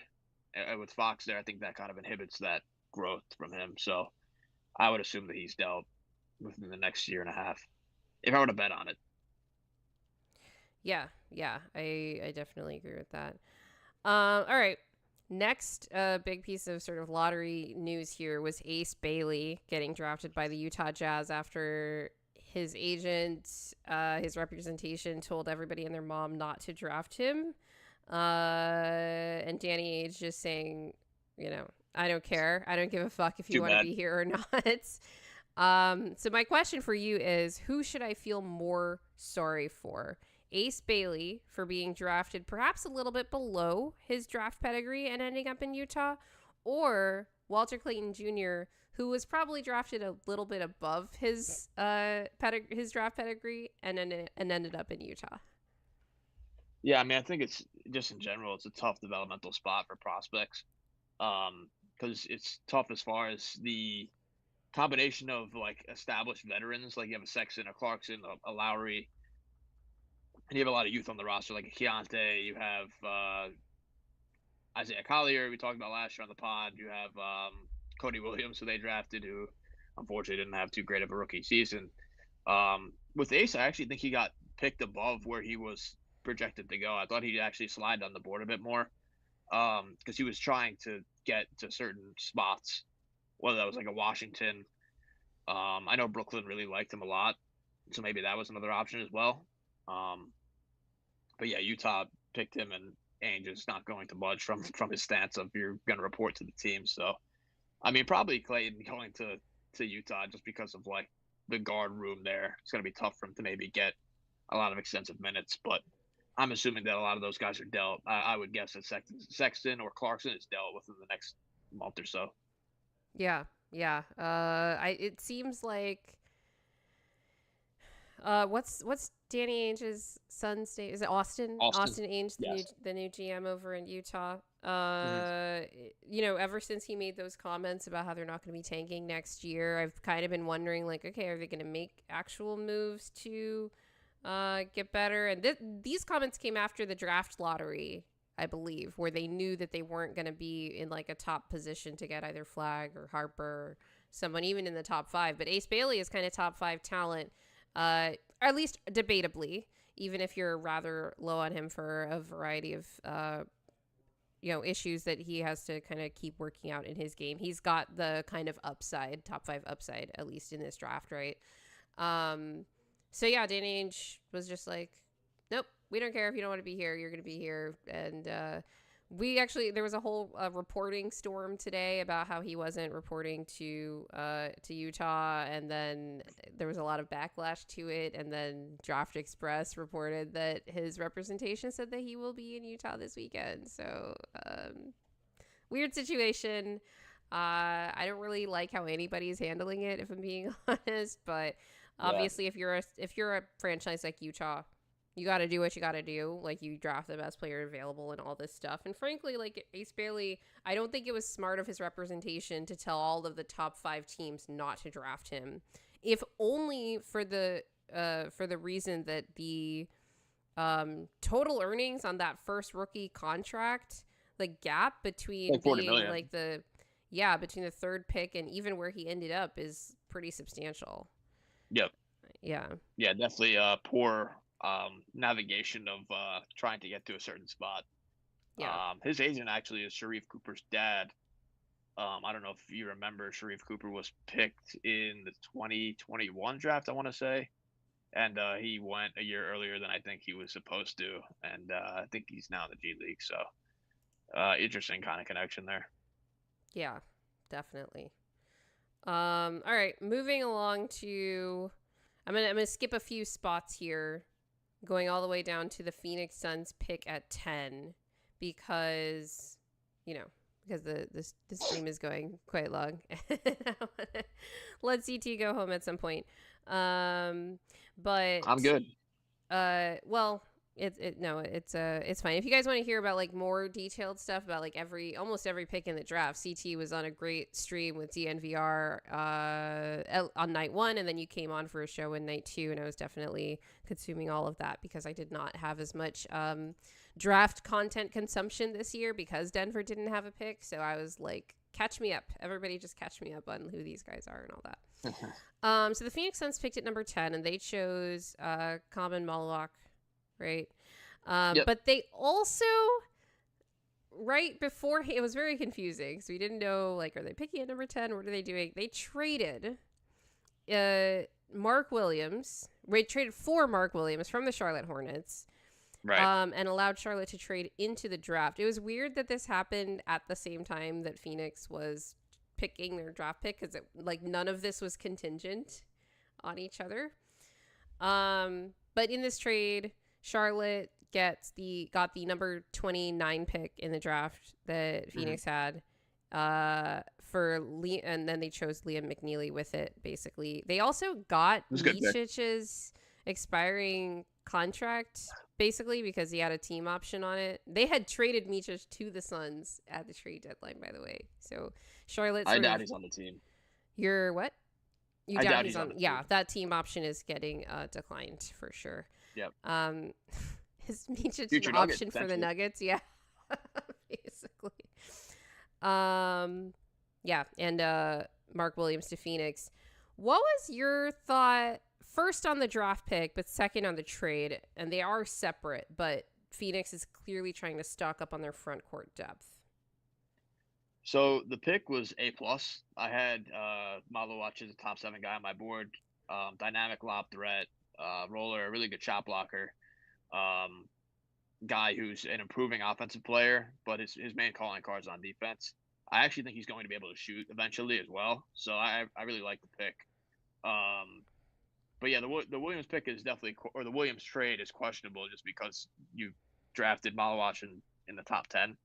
So you would want to start him and get him developmental minutes. And I think Williams is going to be a roadblock to that as a starter, but you also have Devin Booker on the team. So you want a guy who's a bit more of a veteran, starting in that spot. So, and I had read somewhere that Booker actually advocated for the move. If I'm for the Mark mistaken. Williams move. That's what I had read. Yeah. Oh, okay, that's interesting. I don't know about Williams in particular, but they wanted somebody like a rib rolling type of player, and I think Booker had said that. So I wonder if Booker's a good lob passer. He hasn't really had a lob threat since Ayton, and even then, that wasn't really like his game. Mm-hmm. But yeah, the thing that concerns me about this move from the Phoenix perspective is just that they've recreated the Charlotte Hornets front court by trading for Nick Richards and Mark Williams, who is a young big. He's also extension eligible. And he had basically gotten not surpassed because he was still getting the minutes when he was healthy, which was not often. But he'd gotten surpassed in terms of like play on the court by Moussa Diabate pretty, like, I think decisively. Like, I was watching those games against the Nuggets versus the Hornets, and I'm like, we are crushing these Mark Williams minutes. And then Moussa Diabate comes in and absolutely destroys us with just like offensive rebounding. Right. So that would be concerning to me from the Phoenix Suns perspective, because they traded their last tradable first round pick to get Mark Williams, and you don't know, one, if he's going to be healthy, and two, you have to pay him now because he is extension, like, this is his, I think this is the last year of his rookie deal. But he's extension eligible either way. So that would be, and I'm curious, frankly, if he passes the physical, because we did see the Lakers try to trade for him in last trade deadline. At the trade deadline, and then after the trade deadline, Williams didn't pass a physical, and the trade got rescinded. That would be a really awkward position to be in again, especially because the Hornets made the pick. No, they actually, so they got the pick that Phoenix had in this draft. So I guess they could give Liam McNeely back to the Suns after they made that pick, but then they also have the future pick from Phoenix should this trade get rescinded. I'm just really curious about that situation, just because of the sort of precarious position that Williams is in as a player. As an aside, the Hornets had a really good draft, I thought. Canepola at 3. They picked Zion James in the second round, who I had a first round grade on, and Kalkbrenner in the second round as well. I had another first round grade on. I think they really made out pretty well. And they picked McGilly at 28, who was honestly a lottery guy early on in the process. So good draft for them overall, I thought. Yeah. I like the Malek pick for sure. And the is Nick Richards gettable now? That's a good question. I think so. Though maybe they want to keep him because they don't know about Mark Williams' health situation, and like you said, the Suns, vets probably want a veteran like big on the roster. They also did draft Rasheer Fleming, right? Like you, right. in the He's second like a more round. 4. It's more of a 4, but that's another front court player that could kind of play in that role. I don't know. I'm curious, especially because the Suns somehow became more expensive after the KD trade.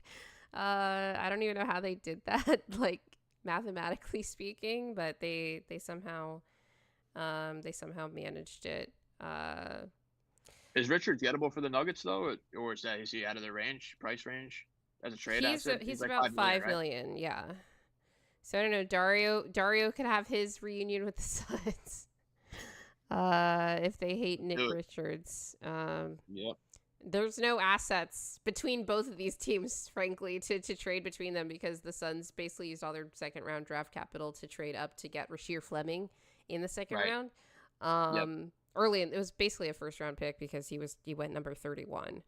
So it's an interesting situation because you have two teams that are like, maybe we want to get rid of this player, maybe not. I doubt the Suns want to trade Nick Richards for Dario Saric straight up, though. But maybe the Nuggets could convince them by buying some fake second rounders, some fake future seconds from like good teams, and then trade them. I don't know. That would be like something you did before this draft, though. It's difficult to do that kind of thing in the off season, like before the season starts. Right. Yeah, because teams just don't know how good they're going to be. Okay, let's talk about the New Orleans Pelicans, who did something very interesting on draft night in that they made excellent selections, I think, in choosing. I agree. Was it Jeremiah Fears, right? And Derek Queen at number 13. They took Queen. I was like, somebody needs to pick him before this guy falls to OKC, please. Yeah. But in order to do so, they did trade their 2026 unprotected first round pick to Atlanta to move up the 10 spots in the draft. And that first round pick, by the way, is the most favorable. That's like the best of the two between New Orleans and Milwaukee, because these were picks that were dealt, I believe, in the Jrue Holiday trade. Right. Wow, Milwaukee's still paying for that. But they gave that pick unprotected to Atlanta in order to draft Derek Queen. So either they really, really believe in this guy, but yeah, I don't know that they needed to give up that much. So basically, I think the calculus for this trade was that Dumars had Queen and Fears on his board at like 2 or 3 or 3 or 4. Oh, and I think he wanted to get those guys. I mean, that's just my thinking of like why they made the move. Because if you're going to give up a future asset, then you probably thought those guys were top 5 players in the class. But if you're a team like the Pelicans, who are not in playoff contention, giving up future first round equity, I think that's a pretty bad move. I like the move as far as like you got, for me at least, I had Fears and Queen at 3 and 5 on my board, respectively. But if you're trading a future asset for that on a team that's not really, you have Zion on your team and Trey Murphy, like I don't know really what you traded for. Jordan Poole, I don't really know the direction that you're going in as far as the organization is concerned. And I like the draft picks, but not the organizational fit for those guys. Yeah, I actually had the notes on the Jordan Poole trade, and I moved them to this section because it felt, relevant to talk about the totality of what it is that the Pelicans are trying to do here. So Jordan Poole was traded along with Saddiq Bey and the number 40 pick from the Wizards for the CJ McCollum expiring contract, Kelly Olynyk, who is not expiring, and a future second round pick from New Orleans. And I didn't quite understand the trade at first from Washington's perspective, but I guess it was just a Jordan Poole salary dump. I think he had maybe 2 years left on his deal. So they get an expiring contract in CJ McCollum in exchange so that they'll have more cap space next offseason, and then they get a vet. But the Pelicans, I don't think the fit of the roster is like totally there because they've got DeJounte, they've got Poole, they've got Fears, they've got Trey Murphy, all of that. But with DeJounte out and CJ McConnell gone, and they've been trying to trade CJ for like something for a while, so maybe they're just like, we're just trying to get younger and do something like that. It does kind of make sense to bring in a new lead guard, but it's gonna be weird when DeJounte gets back and it's DeJounte Poole, Trey Murphy, who's not a lead guard, but and also Jeremiah Fears, who they thought highly enough to take at, what was it, 7 in the draft? Yeah, 7th in the draft. So that's the part that's weird to me. Like, New Orleans just went from a very wiggy team to a very guard-heavy team, despite getting rid of one of their guards in CJ McCollum. So that was sort of my not initial, but sort of medium reaction, my next reaction, secondary reaction to this trade. Yeah, good value picks, but I think they were the losers of the draft as far as their transactions were concerned. Yeah, I mean, who knows? Maybe the Pelicans surprise us and Zion is healthy again. Like, he was healthy 2 years ago played 70-something games, and we're a good team.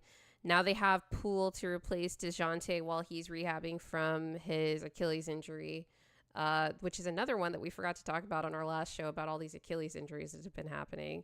And they could win, 45 games, whatever it is, make the play and maybe even make the playoffs. Who knows? Like, they're still a talented team. It's just like a weird fitting group.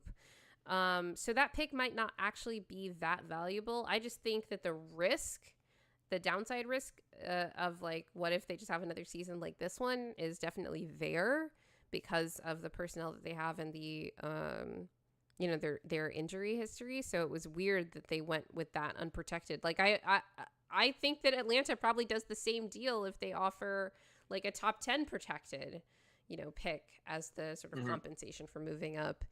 But yeah, Ansi Saleh over in Atlanta, he's already fleecing cats. So good for the Hawks, I guess. Maybe Masai soon too.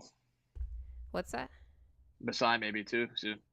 Ujiri. Oh, is he rumored to be going to Atlanta? We didn't even talk about this, did we? I meant to add it to the show notes, but Masai Ujiri is out in Toronto, and a lot of people are talking about wanting him in Denver, right?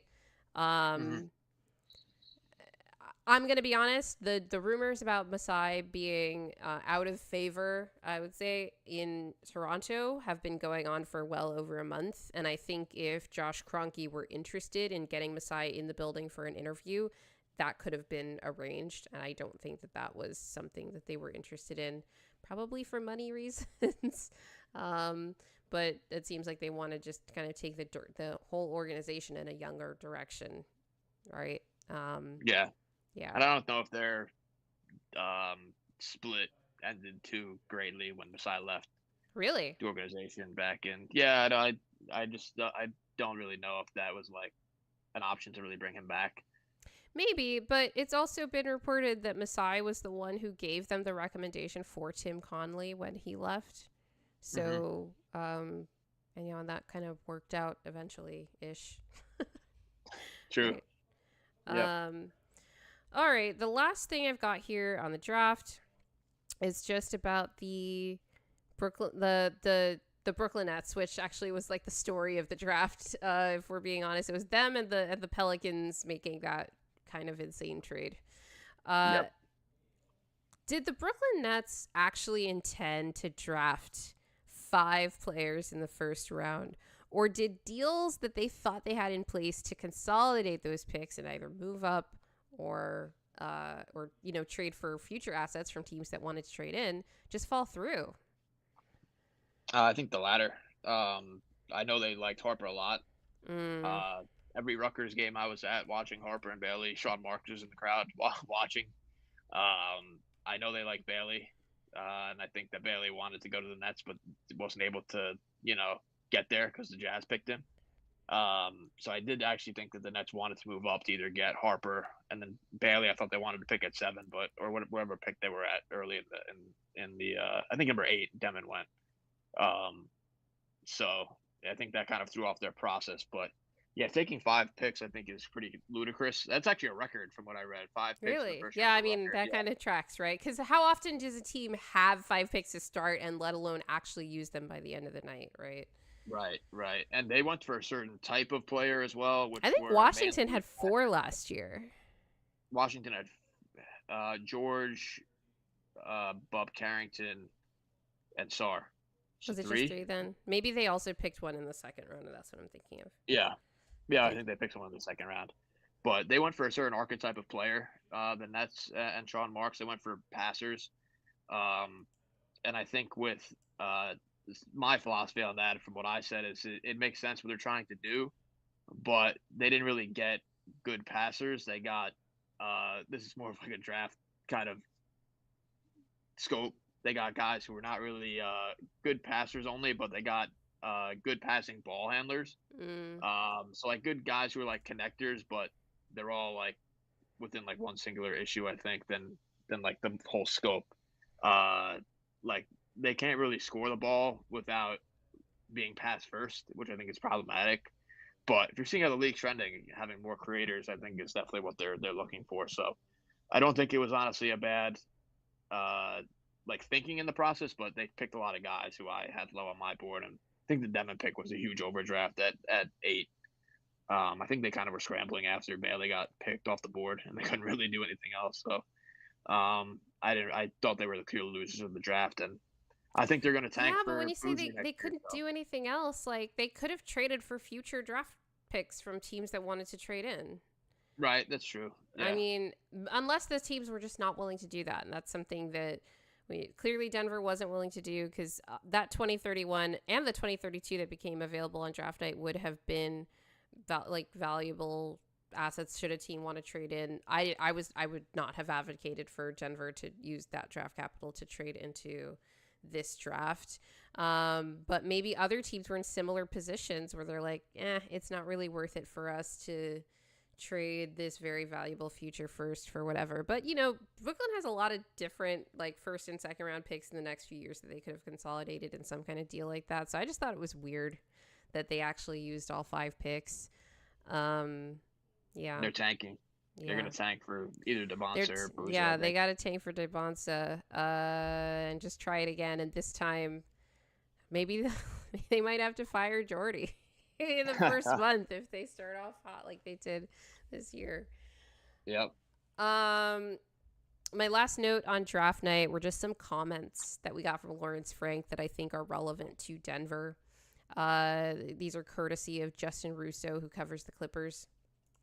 Lawrence Frank is he's either the general manager or the president of basketball ops for the Clippers.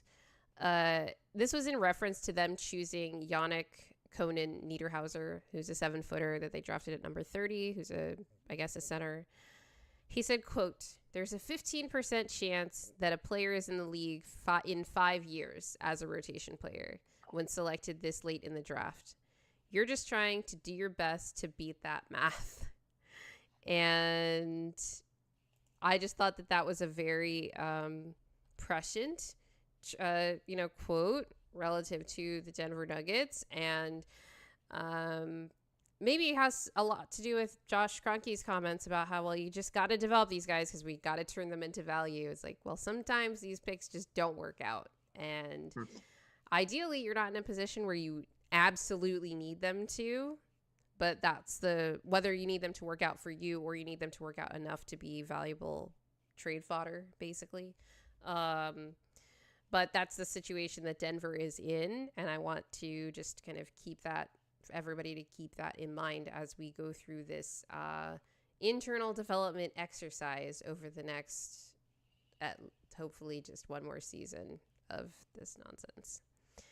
All right, we have 2 mailbag questions, CT, if you're able to stay for the last 2 here. Yep, yeah, let's do it.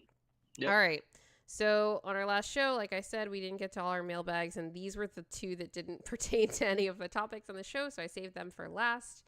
First one is from Kian, who asks, what do you think the most undercovered NBA story is that will make the biggest impact next year? CT, I'll throw that into you. All of the Achilles injuries that happened in the Eastern Conference. Yeah. Halliburton's going to be out. Lillard's going to be out. Am I missing somebody else? Tatum as well. Tatum, you said Lillard. And not in the Halliburton. Eastern Conference, but we mentioned on this show, DeJounte Murray is missing some chunk of the season. So everyone's going to be watching that situation that the Pelicans have, because it might put the Hawks in position to have 2 very high lottery picks next year, potentially, which could be transformative for the Eastern Conference if they actually won the lottery. And I think, too, the Eastern Conference is going to be very easy next year for a lot of teams. If the Cavs don't make it out, I think that there's going to be major changes on that team. So it's either the Cavs or the Knicks, I think. And then the Magic probably a close third. Yeah. I'd put in that range for now. So yeah, we'll see. That sounds about right. Then everything else after that is like a crapshoot, it feels like. Maybe like the next 8 teams or something. My answer is that young players struggle a lot more in the playoffs than that I think even a lot of people give them credit for. And for this, I go to like the prime example of like a great young player who actually performed pretty well on the whole in Jalen Williams for the Oklahoma City Thunder. He was highly inconsistent outside of the Wolves series. He actually did fairly well in the Grizzlies series, but that was a sweep. That was like not a competitive team for the most part. But SGA was their only offensive player that you could rely on night to night as a result of that.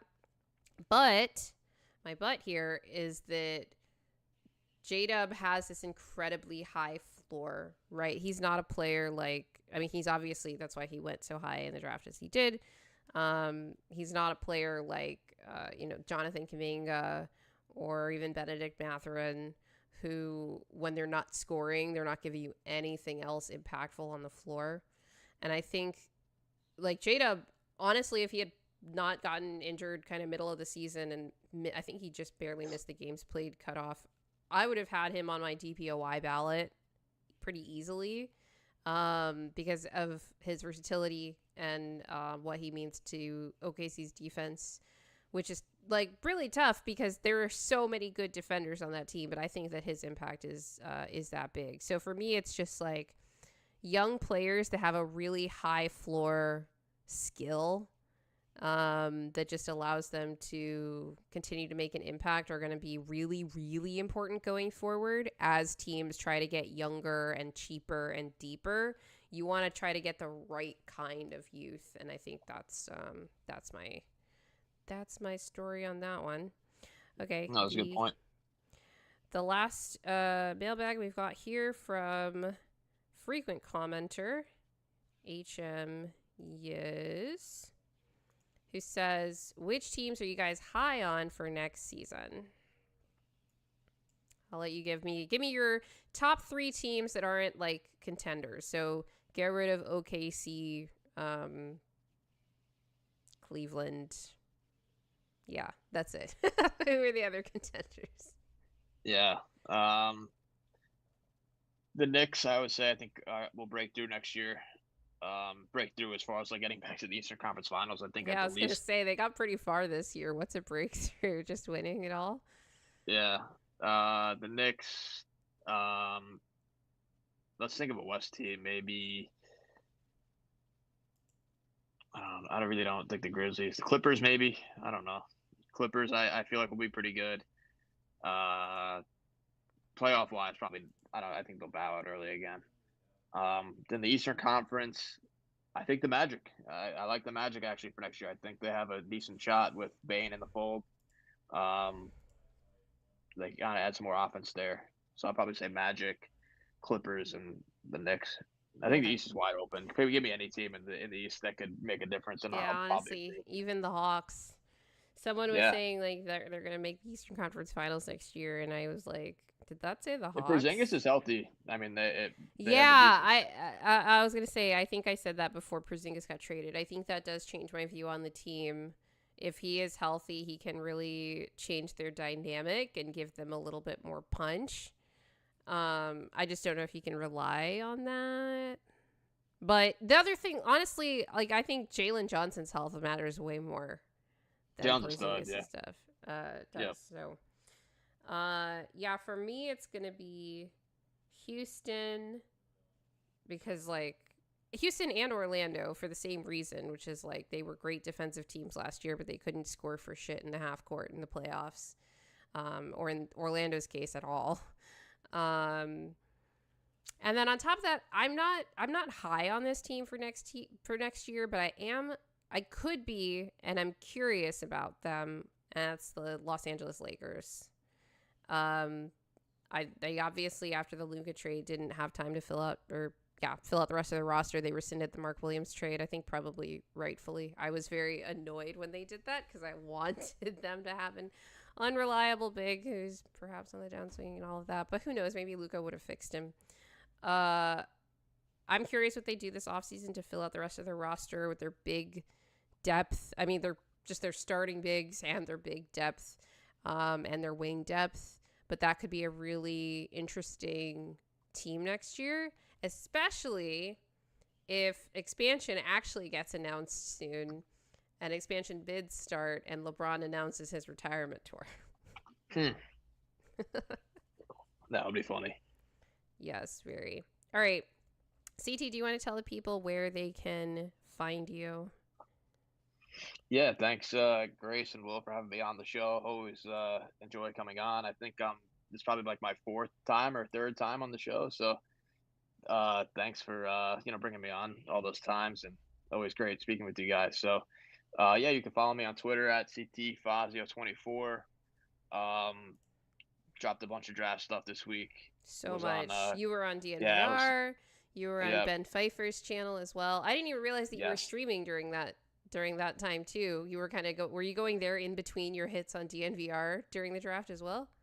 No, so I was for round one. I was fully on DNVR because I was coming on like every 5 picks or so, and then I went on Ben's show to recap round one. Okay. And then with the second night, I was only on, I think, on DNVR once because there was really not much going on. So I went on to kind of like recap a little bit of the second round, and then I went on Ben's show after to recap that as well. Or actually, it was on Ben's show during the second round. Okay. Because I didn't go on Adam's show until like after it was over. So, but yeah, it was busy week. Dropped my big board as well. So it's definitely one of the busiest weeks of the NBA season. But yeah, just follow me on Twitter at CTFazio24, and we'll see what the Nuggets do coming up in free agency or trade. So, but yeah, once again, thanks for having me on the show. Everybody, subscribe to What's in the Game. Yes, please do that. Let me. Where is this like and subscribe animation? Yes, thank you. Everybody go ahead and do that. If you've made it this far, we really appreciate you. So please hit that like and subscribe button as we try to grow the channel. Our social links are in the description. The audio podcast is going to be coming out a little bit late because I can't possibly do that editing. Will is going to do that when he gets back from his trip. But in the meantime, please remember to like I said, hit the like and subscribe. Follow us on socials. All our links are in the description. TikTok, Instagram, etc. Tell your friends, tell your family, tell your enemies. And always remember that winning is fun and losing sucks.